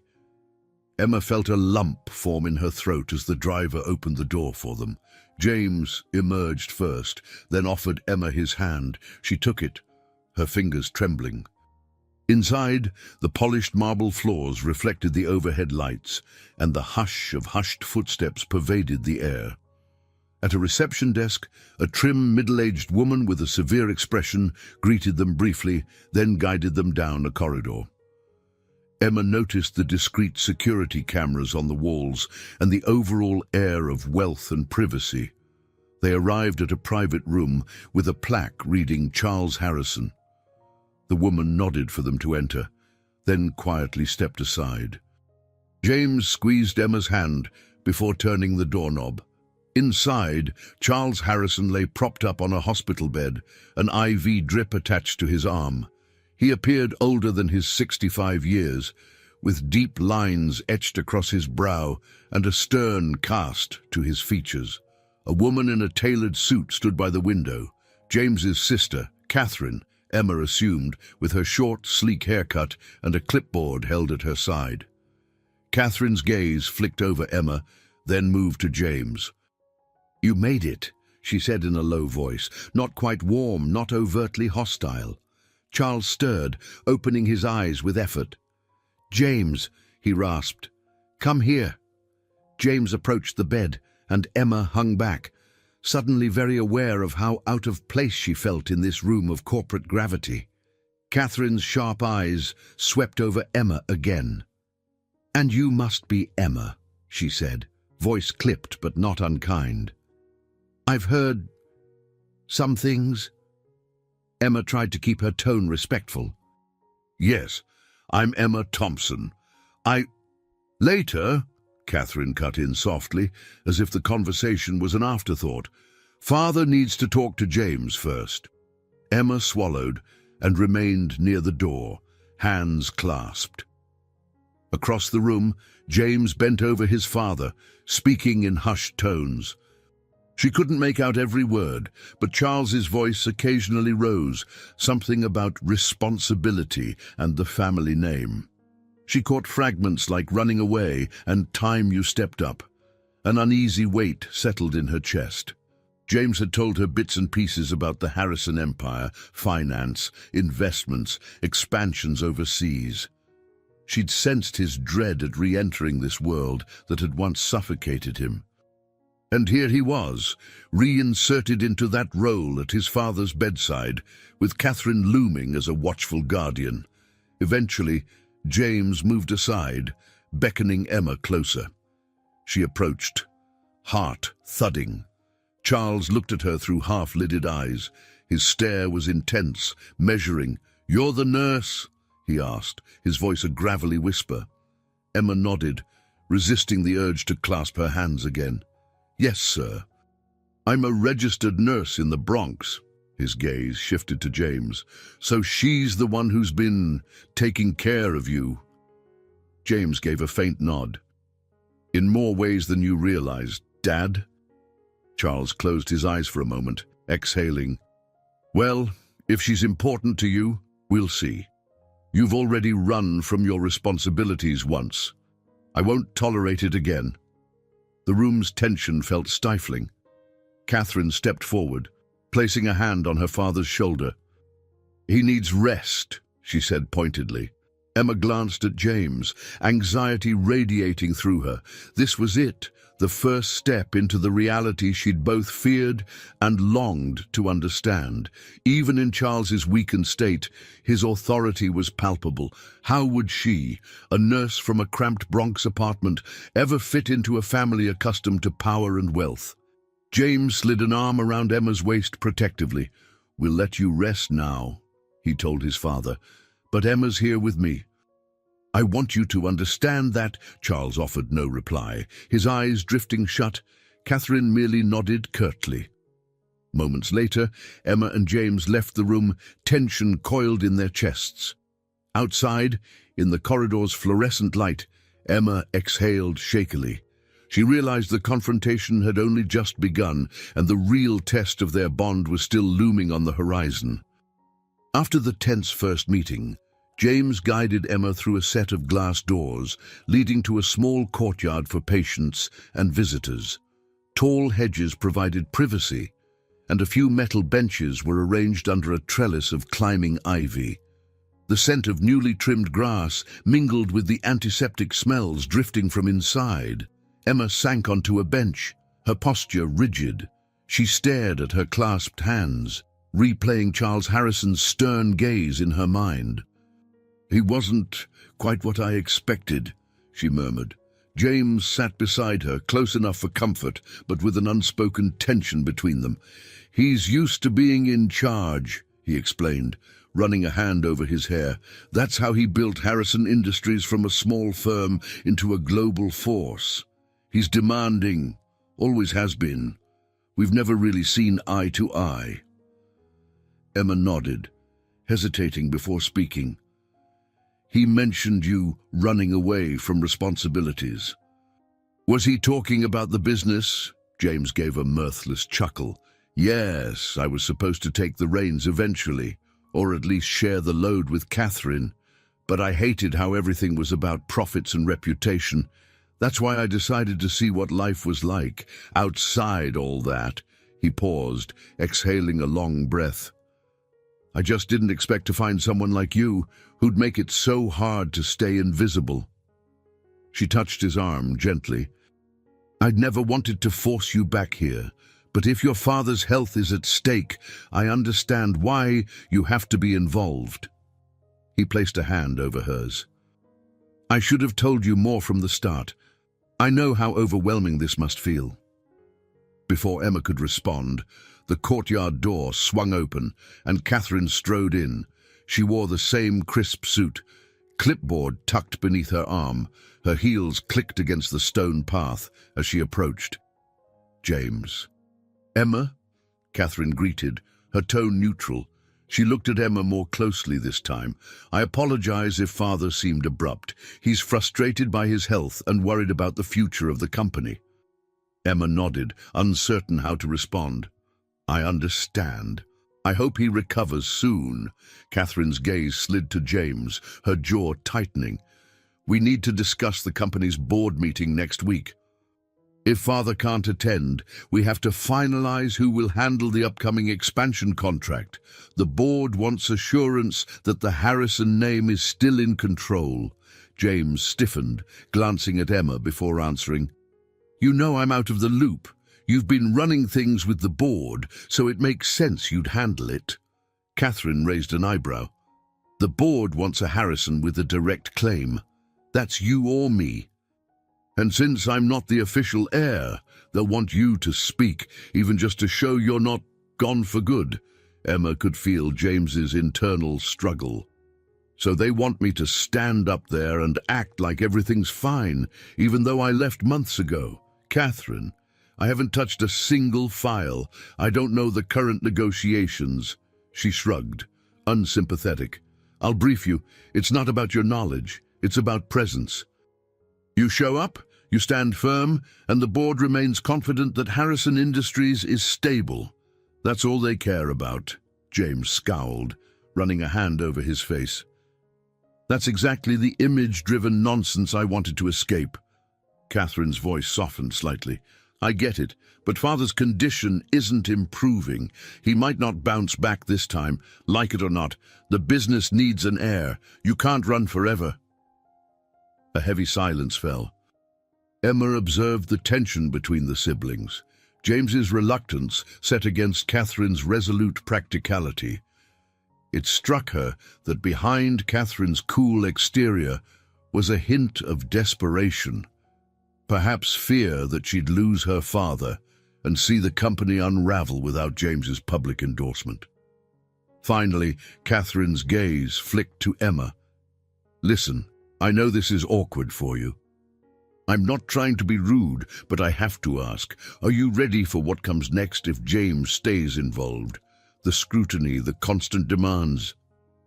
Emma swallowed hard, feeling her chest constrict. She wasn't sure how to answer. I don't know. This is all very new to me. Catherine nodded, a hint of sympathy creeping into her features. I understand. Look, if you care about James, please encourage him to step up. For our father's sake, if nothing else. With that, she turned and headed back inside, leaving Emma and James alone again. Emma released a shaky breath, her heart pounding, while she resented Catherine's bluntness. She also sensed the sincerity behind it. James leaned back against the bench, staring up at the sky. I swore I'd never let the family business control my life. Now I'm being dragged back in, and you're caught in the middle. Emma took his hand. We'll figure it out, but I'm worried about you, and truthfully, I'm scared about how all of this might change us. He squeezed her fingers gently, eyes clouded with uncertainty. So am I, he whispered. So am I. In that small courtyard, the rift between their once simple connection and James's complicated family obligations grew more tangible. Emma sensed that deeper trials lay just ahead, a crucible that would challenge not only James's resolve, but the fragile bond they'd built, testing whether their love could truly endure. 2 days later, Emma found herself stepping into an opulent hotel suite that James had rented for them in Midtown. She had insisted on staying at her modest Bronx apartment, but James had reasoned that they'd be going back and forth to the clinic and would need a more central location. Despite her initial protests, she relented when it became clear how exhausted she was, traveling late at night. The suite was larger than any apartment she'd ever seen, with floor-to-ceiling windows offering panoramic views of the city's twinkling skyline. Plush furniture, a gleaming kitchenette and modern art on the walls signaled an ease of money she could barely fathom. Emma set her small overnight bag on a leather sofa, feeling strangely out of place. It's beautiful, but it's also too much, she said quietly, scanning the lavish surroundings. James, removing his jacket, looked apologetic. I'm not trying to show off, Emma. Honestly, this feels like a shoebox compared to the penthouse my father would expect me to use, but I needed somewhere comfortable for you. She managed a faint smile. You're sweet to think of me. I just need to adjust, I guess. He stepped closer, placing a hand on her shoulder. I'm sorry, I know this is overwhelming. Emma shook her head. Don't apologize. It's just a whole new world for me. They moved into the living area, where James poured them each a glass of water from a sleek pitcher on the coffee table. He ran a hand through his hair, clearly preoccupied. Catherine emailed me a bunch of documents to review for the board meeting, he explained. We're talking big expansions, partnerships overseas, new offices. It's a labyrinth of numbers and legal terms. She sipped her water. And your dad, how is he? James's face darkened. He's stable, but the doctors say stress could worsen his condition. They're pushing him to rest, but he insists on hearing daily updates about the company. He paused, voice hoarse. I just feel like I'm letting him down again if I don't do this right. Emma rested her free hand on top of his. You're not alone. You have Catherine, your family's lawyers, your accountants. Lean on them, and I'm here for emotional support. He gave her a grateful look. It means everything, Emma. She watched him carefully. Despite the controlled environment of the suite, she could see the strain in his eyes, the lines of worry creasing his brow. This was the man who had once fled a life of privilege to regain his sense of self, and now he was diving back in for the sake of his family. Emma grabbed a throw blanket, draping it across her lap as she sat on the sofa. Tell me something. If you step up at this board meeting, what happens next? Do you stay on and run things while your father recovers, or do you hand it back to Catherine when he's better? James sank into an armchair, elbows on his knees, hands clasped. That's what I'm wrestling with. Part of me wants to do my duty, help stabilize the company, and then walk away again. But Catherine believes once I'm in, I won't be able to step out so easily. She says the board will demand continuity from a Harrison. He frowned. I never wanted to be the face of this empire. Emma's heart squeezed. She knew all too well the burden of family obligations. She'd spent years working extra shifts so Lucy could finish college. But Lucy's future felt different, more hopeful.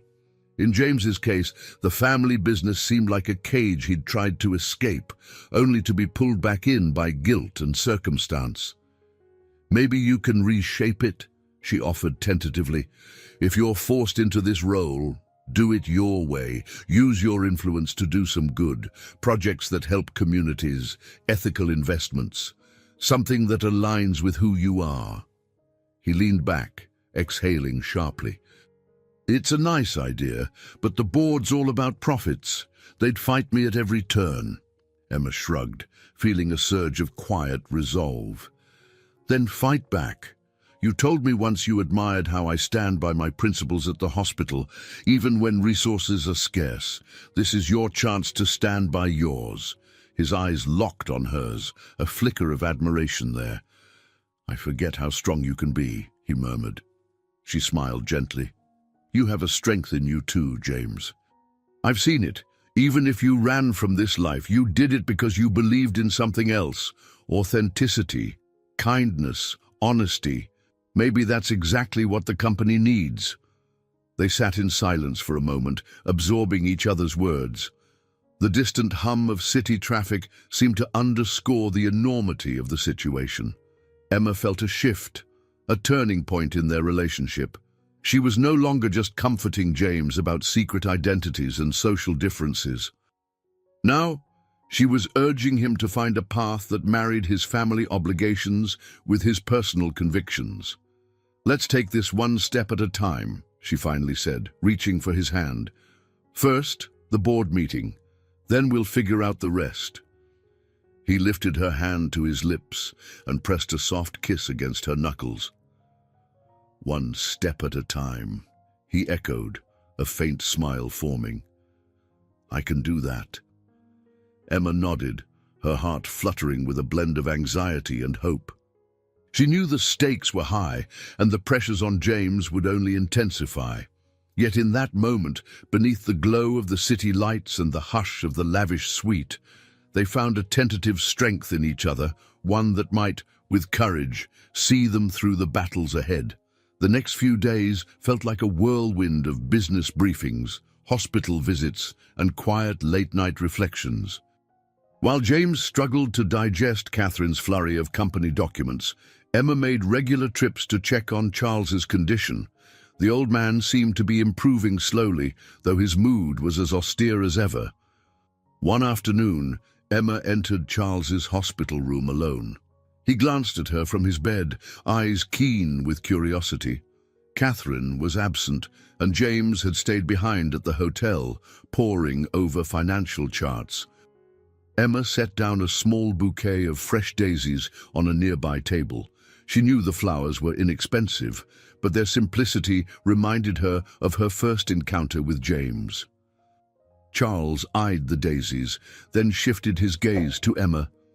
"You're the nurse who found my son in the park, aren't you?" She nodded. "Yes, sir. He'd sprained his ankle while jogging." A sardonic twist curved his mouth. "My son jogging in a public park with no security detail. That's the kind of nonsense he pulls when he wants to escape." Emma didn't rise to the bait. "He's been working hard to prepare for the board meeting. He wants to help." Charles took a slow breath, his chest rattling slightly. "James is a good man, but he's always run from responsibility. I built Harrison Industries from scratch. I didn't have the luxury of running away. I made sure my children had everything they needed, yet he acts like it's a burden." Emma thought of Lucy, of how she'd do anything to make sure her sister had opportunities. She sympathized with Charles's perspective, but also knew James's feelings were valid. "Sometimes, having everything can be stifling if you don't have room to grow on your own," she ventured. He let out a soft huff. "You speak boldly for someone who barely knows me." Emma stiffened, bracing herself for rebuke, but instead Charles closed his eyes, a trace of vulnerability in his expression. "Still, you may have a point. My late wife used to say I smothered James. Perhaps she was right." Emma's voice softened. "He cares about you, sir. He's here because he doesn't want to let you down." A delicate pause settled over the room. When Charles finally opened his eyes, some of the hardness had faded. "You're an interesting woman, Emma Thompson.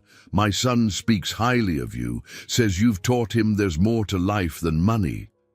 She felt her face warm.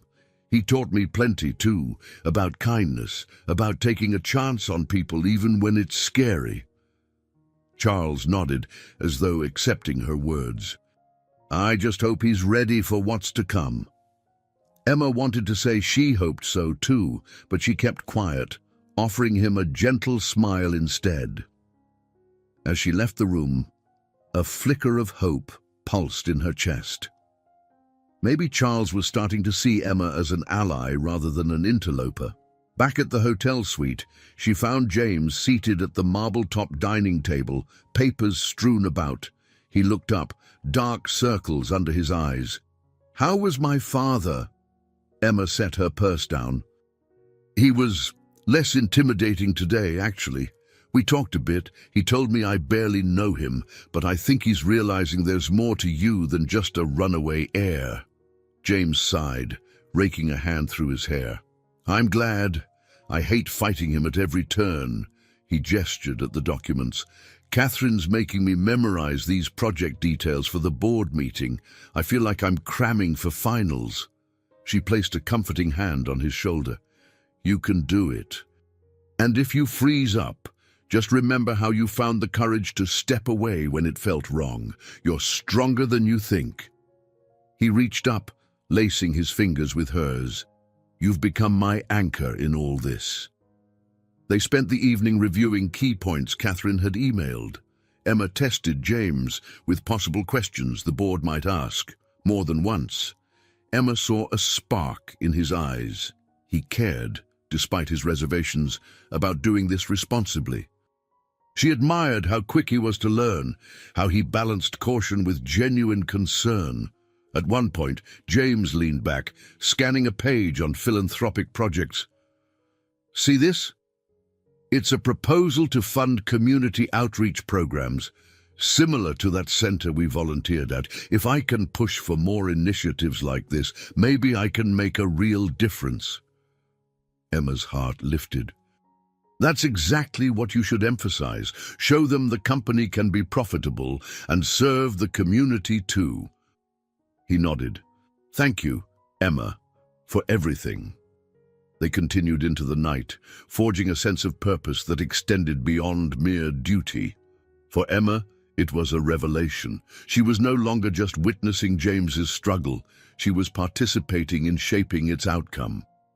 With every line they highlighted or paragraph they debated, the gap between their very different worlds felt a little smaller, united by the belief that they could create something better. As midnight approached, they finally set the papers aside. Emma's eyelids drooped, exhaustion claiming her, but as she climbed into bed, she felt a surge of anticipation for the day ahead. The board meeting loomed, a crucible that would test James's newfound resolve.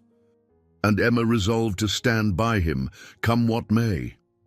The morning of the board meeting dawned grey and cool, the sky heavy with clouds. Emma and James arrived at Harrison Industries headquarters downtown, a gleaming skyscraper of glass and steel. Its lobby alone was the size of a city block, bustling with sharply dressed executives hurrying to various floors. Emma felt dwarfed by the scale of it all. She stood beside James in the elevator, smoothing down her modest navy dress and wishing she had something more formal. But James had insisted she come as she was, reminding her that authenticity was part of why he admired her. He wore a tailored suit, his hair neatly combed, exuding a calm confidence that belied the anxiety Emma knew simmered beneath. Catherine waited for them at the 40th floor reception area, her own charcoal blazer immaculate. "You're on at 10 o'clock sharp," she said briskly. "I have the slides ready. James, you'll address the board about stabilizing the company's direction, ensuring them that Father's absence is temporary and that you're stepping in to maintain continuity. After that, we'll field questions." James nodded, jaw set. "Got it." Catherine's gaze flicked to Emma, then back to James. "Emma can wait here or in the adjoining room if you prefer," she suggested diplomatically. Emma caught James's eye, reading the hesitation there. She gave him a small, supportive smile. "I'll wait wherever you want. I don't want to add pressure." James gently touched her hand. "I'd like you close by, if that's okay with you." With a reassuring nod, she followed them into a waiting lounge adjacent to the main boardroom. Through a glass wall, she could glimpse a long table surrounded by leather chairs, each seat quickly filling with men and women wearing serious expressions. James and Catherine stepped into the boardroom precisely at 10. Emma lingered behind the glass, able to see but not hear the proceedings. She spotted at least a dozen board members, a few of them old enough to have known Charles when he'd founded the company. They appeared watchful, some even skeptical, as Catherine introduced James and began her overview. Emma's heart thudded as James stood, referencing the slides on a large screen. She recognized lines they'd rehearsed. He spoke about steady leadership, short-term goals to maintain investor confidence, and the longer-term vision that included philanthropic projects. She could tell he was nervous by the way he gripped the podium, yet his voice never wavered. Then came the questions. Emma watched as various board members took turns firing queries. James answered calmly, glancing occasionally at Catherine for confirmation. Some questions were friendly, others pointed. "Why return now? What about your previous abdication of duties? Will you commit to the company beyond your father's illness?" James's posture stiffened. Emma saw a flicker of the old conflict in his eyes. He explained that his father's health changed things, that he was prepared to shoulder his share of responsibility, but the tension in the room was evident. Emma bit her lip, wishing she could offer him the smallest sign of reassurance. Finally, the meeting seemed to draw to a close. James and Catherine gathered their notes, and the board members spoke among themselves in hushed tones. Emma watched as an older man with white hair, likely a long-time associate, asked one last question. James paused, responding with cautious sincerity. Then, a handful of the board members actually nodded in approval. Emma dared to hope it was a good sign. The door opened, and James stepped out, exhaling a breath that seemed to deflate all the pent-up tension in his chest. Catherine followed, arms full of paperwork. "Well?" Emma asked softly, searching James's face. He gave a tired smile. "They're agreeing to back me for now, as interim head in Father's absence. They want me to stick around at least until the next quarter's reports come in. That's when they'll assess if I should take on a permanent role." Emma reached for his hand, her eyes shining. "That's fantastic, James. You did it." Catherine cleared her throat, offering an approving nod. "You did well, brother. The board is content for the time being.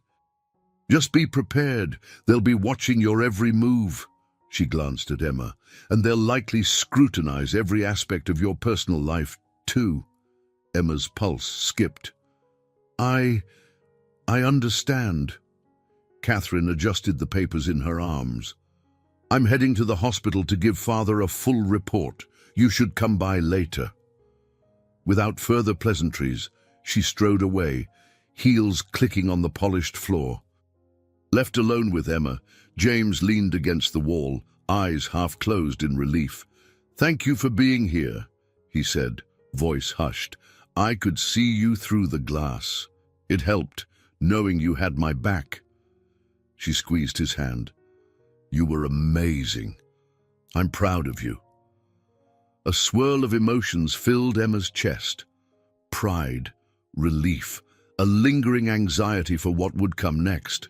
She knew this was just the beginning of James's re-entry into the Harrison empire. There would be more meetings, more negotiations, more scrutiny. And where did that leave their relationship? Still, at that moment, standing in the corridor outside a high-stakes boardroom, Emma felt an overwhelming sense of possibility. For all the challenges ahead, she and James had taken a significant step forward, together. He hadn't flinched when confronted by the board's suspicions, and he'd upheld the promises he made to Emma about honesty and commitment. She laid her head briefly on his shoulder, letting out a soft laugh of relief. "So, what happens now?" James looked down at her with a slow, hopeful grin. "Now, we see where this leads. But with any luck, we won't have to face it alone." Their clasped hands tightened. Beyond the frosted glass doors, the world of corporate finance awaited, ready to test them both. But in each other's presence, they found a spark of unity that promised hope for the journey ahead. Emma inhaled the brisk autumn air as she stepped outside Harrison Industries' sleek skyscraper. Having just witnessed James successfully handle the board meeting, she felt a strange blend of elation and apprehension swirling in her chest. The confidence he displayed at the meeting, the nods of grudging respect from the seasoned board members, it all marked a turning point in his life, and inevitably hers. James joined her on the sidewalk, shrugging into his jacket. He looked tired but relieved, his brow no longer creased with the same tension as before. "I'm starving," he admitted with a small grin. "Want to grab lunch?" Emma tucked a stray hair behind her ear. "That sounds perfect." They found a casual cafe a few blocks away. Over steaming bowls of soup and fresh bread, they let the morning's intensity melt into the background. James drummed his fingers on the table, still riding a wave of nervous energy. "You realize what happens next," he said between spoonfuls, voice hushed. "The board wants me to assume more duties, interim CEO, basically, until my father can return or they decide on a permanent handover."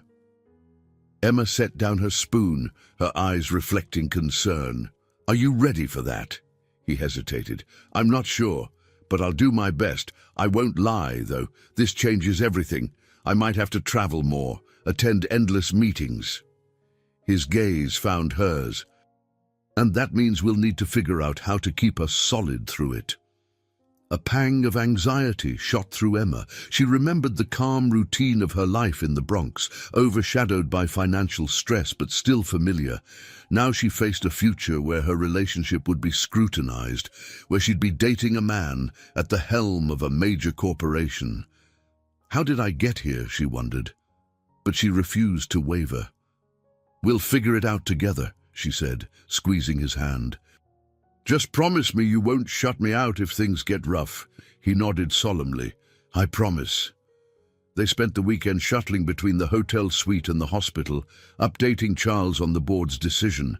The old man appeared more alert each day, though still weak. He listened intently to James's account, occasionally correcting details or offering curt advice. Emma sensed a flicker of pride in Charles's eyes, though he rarely voiced approval directly. One afternoon, as Emma entered Charles's room alone, he gestured for her to sit. "James tells me you're an accomplished nurse," he said in his gravelly tone, "and that you're helping your sister through college." Emma nodded, surprised by his interest. "Lucy's in her final year, art major." Charles studied her, his gaze softer than before. "I heard from my daughter, Catherine, that you grew up without much. Yet you're devoted to your sister's success." A gentle warmth spread through Emma. "We only had each other after our parents passed away, so I do what I can." Charles rested a frail hand on the blanket. "Family matters, Ms. Thompson. Above everything else, I'm starting to see why James values you so much."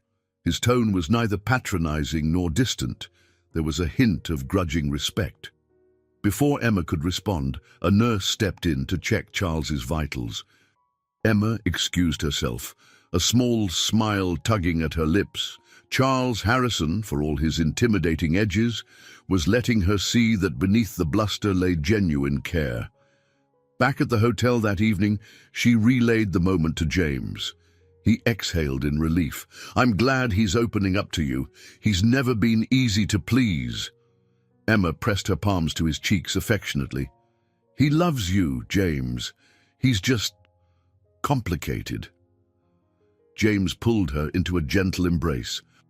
"So am I," he murmured, "and yet you're still here." She rested against him, letting herself believe for just a moment that their biggest challenges were behind them, yet anxiety still gnawed at the edges of her mind.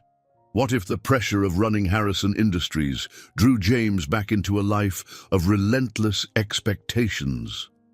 Could he maintain the empathy and warmth she'd come to cherish?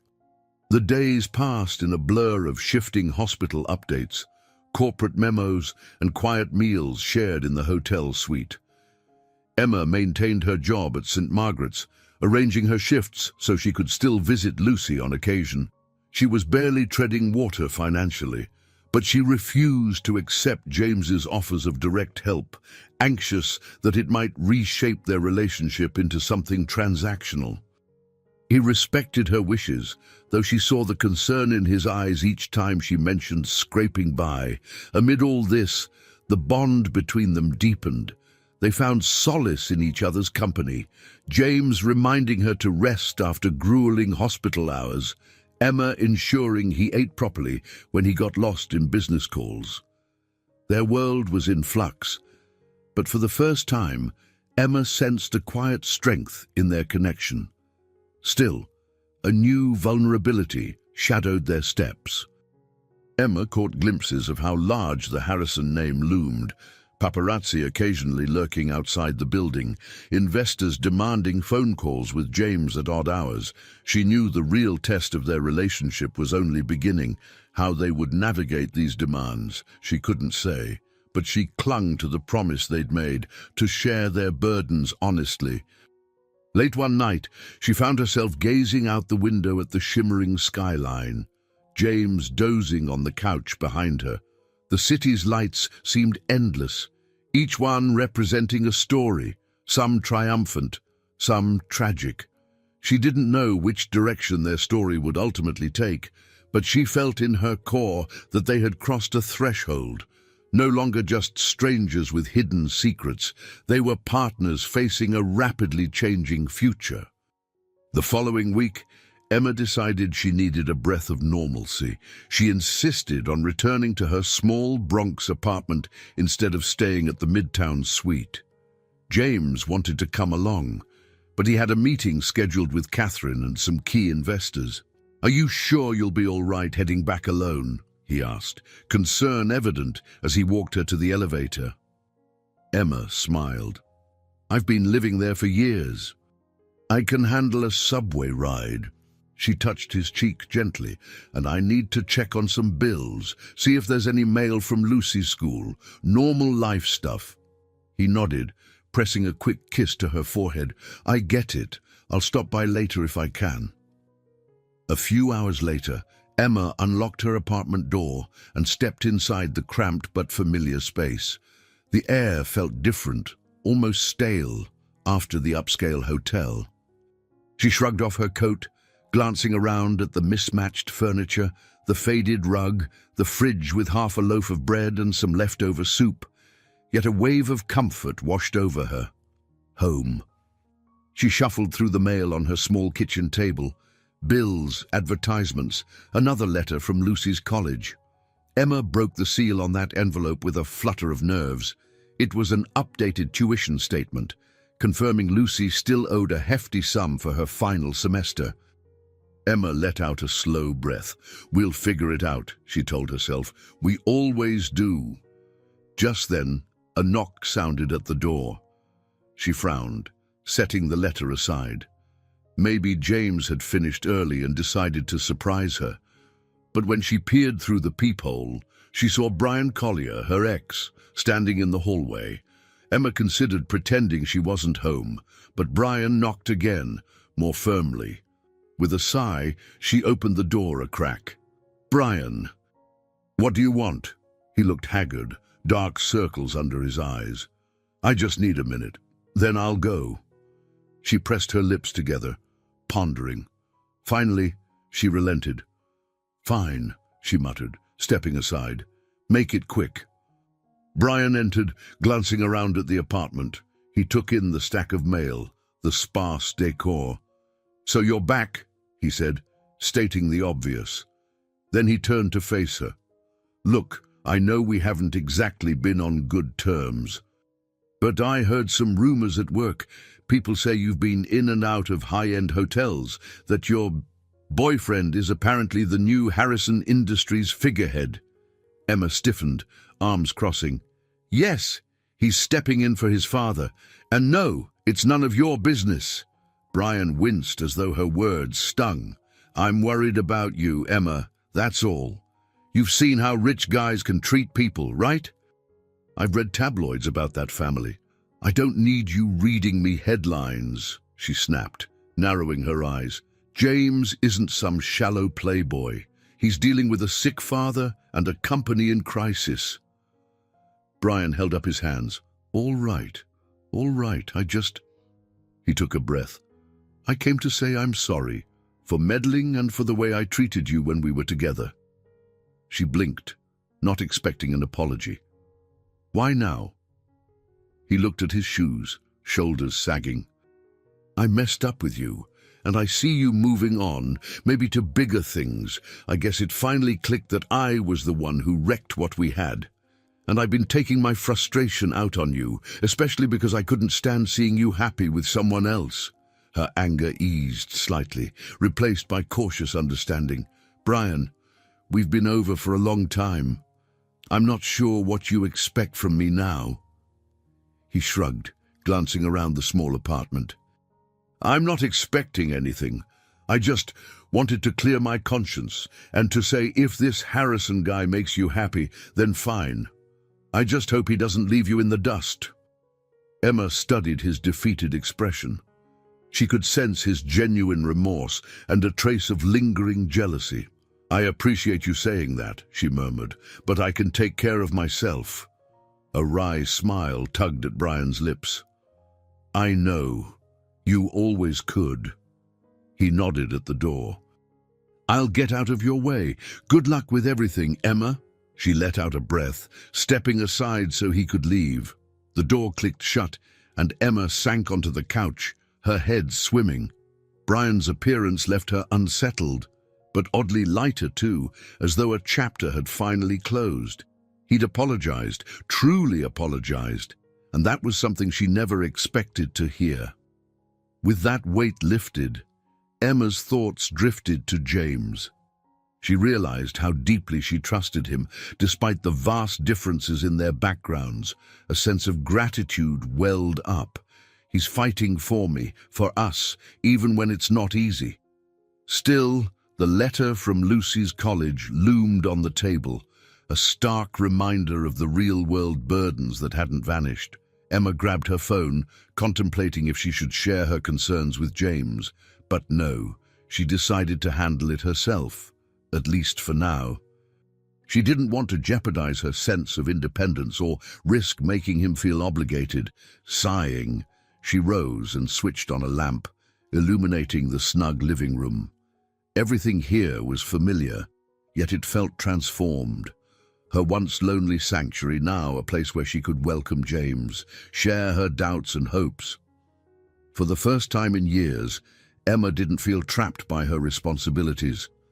Instead, she felt a cautious optimism, as though life's challenges were stepping stones rather than roadblocks.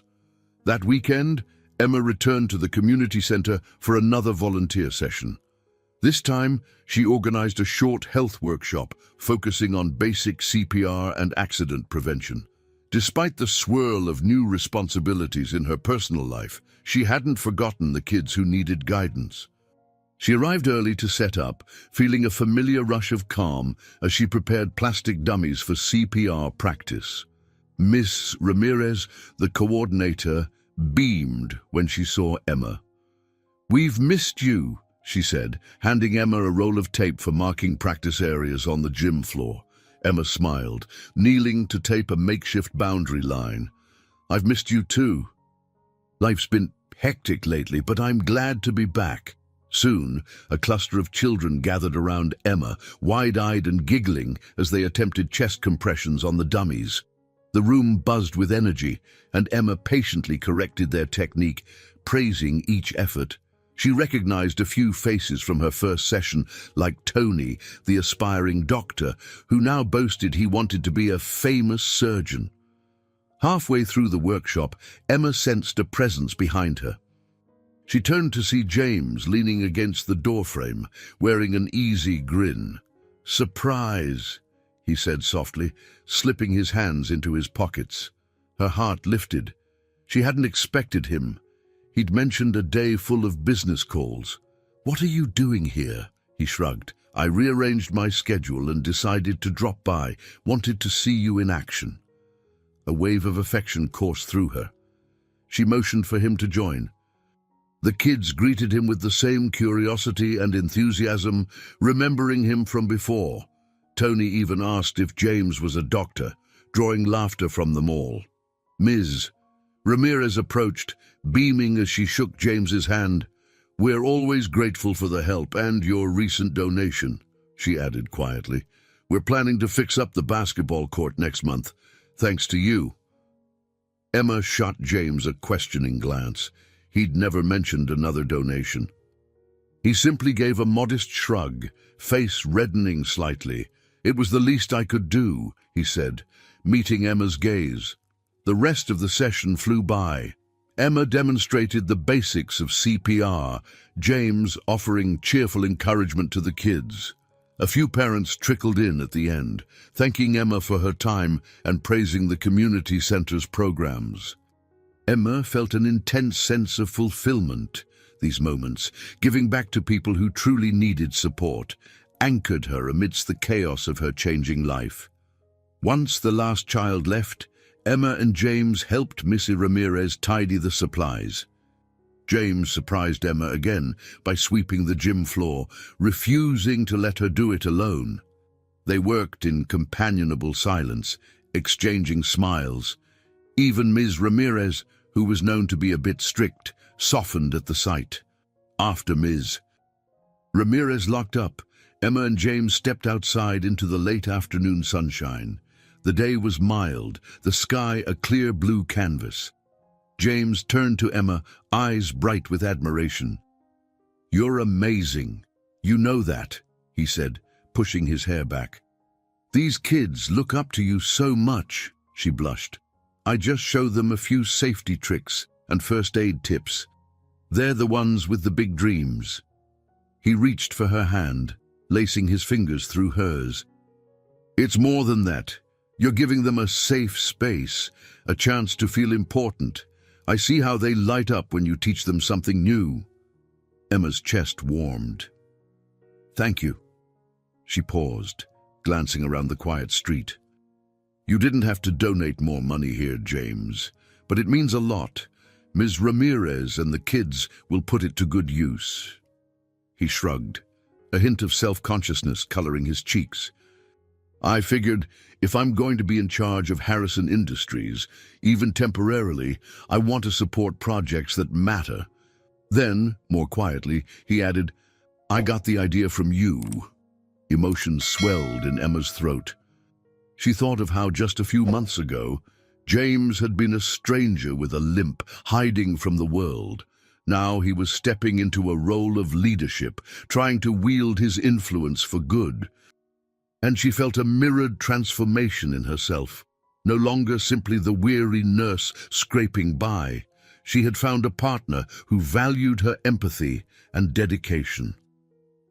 They walked side by side for a few blocks, passing modest storefronts and older apartment buildings. Children played on stoops, and the smells of home-cooked dinners wafted from open windows. It reminded Emma that, while money was a harsh necessity, community and connection could be just as sustaining. "Emma," James said softly, drawing her attention. He looked unusually pensive. "Thank you for letting me be a part of this. Sometimes I get lost in spreadsheets and business calls, but when I'm here, I remember why it matters." She squeezed his hand. "We balance each other out, I guess. You bring possibilities I never dreamed of, and I show you a world that isn't all board meetings." A slight grin tugged at her lips. He chuckled, leaning closer. "Yeah, it's the best trade I've ever made." They strolled on in comfortable silence, shoulders occasionally brushing. Emma felt a quiet sense of peace. She understood life was far from perfect. Lucy's bills, Charles's health, James's corporate obligations, and her own hospital shifts were still waiting. But in this moment, she felt whole, as though she'd found a purpose that extended beyond her own struggles. And more importantly, she'd found someone who believed in that purpose alongside her. A crisp breeze stirred the golden leaves in Central Park, casting shifting shadows along the path where Emma and James strolled hand in hand.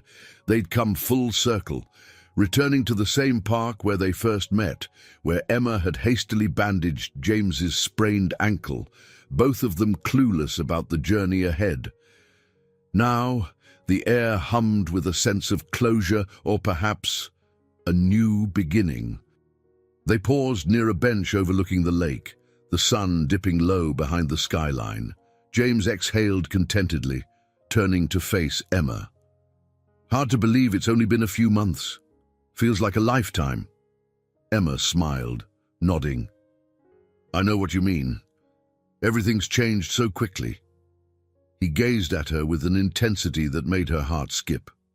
"My father is on the mend, improving slowly but steadily. Catherine and I have reached a working arrangement. She handles day-to-day affairs, while I oversee strategic decisions. For now, the board's on board," he added with a wry smile. "It's not the carefree life I once had, but I'm seeing the bigger picture."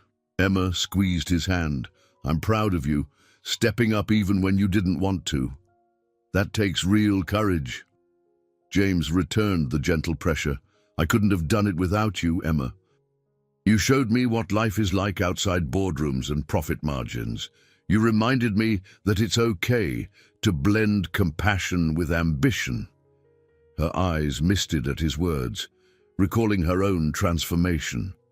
From an overworked nurse determined to shield her heart, to someone willing to trust, to love, even in the face of uncertainty. You also helped me see I can't just push away every good thing out of fear, she admitted softly.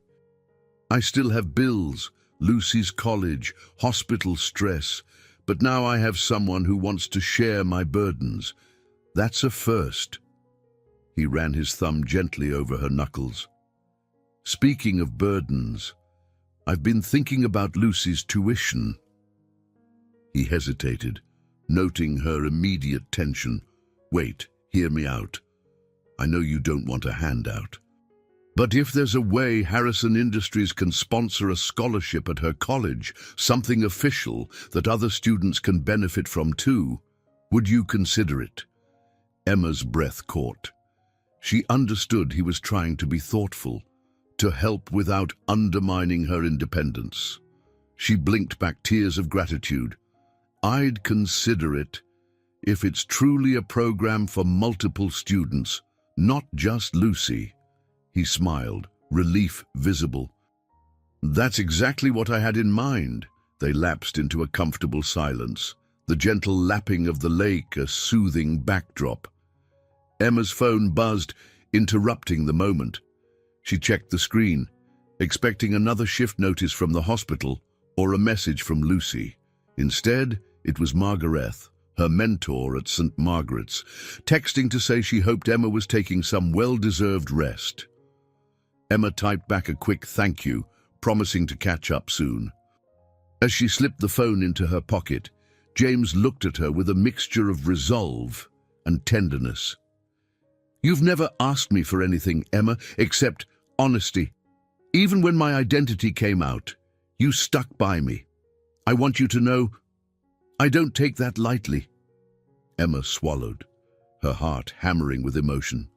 I only asked for the truth because I believed in you. He took a small step closer, his other hand rising to cup her cheek. She leaned into his touch, remembering how their relationship had begun so simply, an act of kindness, a shared coffee, an unspoken bond growing against all odds. Look, he said, voice quavering slightly, my life is still complicated. I'm still figuring out how to balance the business and my own values, but there's one thing I'm certain of. He paused, eyes locked on hers. I want you with me, Emma. In whatever capacity, for however long you'll have me. Emotion tightened her throat. She let out a trembling laugh, tears gathering at the corners of her eyes. I'm not going anywhere, she managed. Their lips met in a gentle kiss, the park's bustle receding into distant noise. In that moment, Emma felt the culmination of every trial, every secret, every leap of faith. The crisp autumn air swirled around them, rustling leaves and carrying away the lingering fragments of doubt. After a few heartbeats, they separated, foreheads resting together as they caught their breath. Emma felt alive, hopeful in a way she hadn't known was possible. She recalled the day she first saw James writhing in pain on the path, how she'd hurried to help. Neither of them had realized that single act of compassion would set their lives on a new course.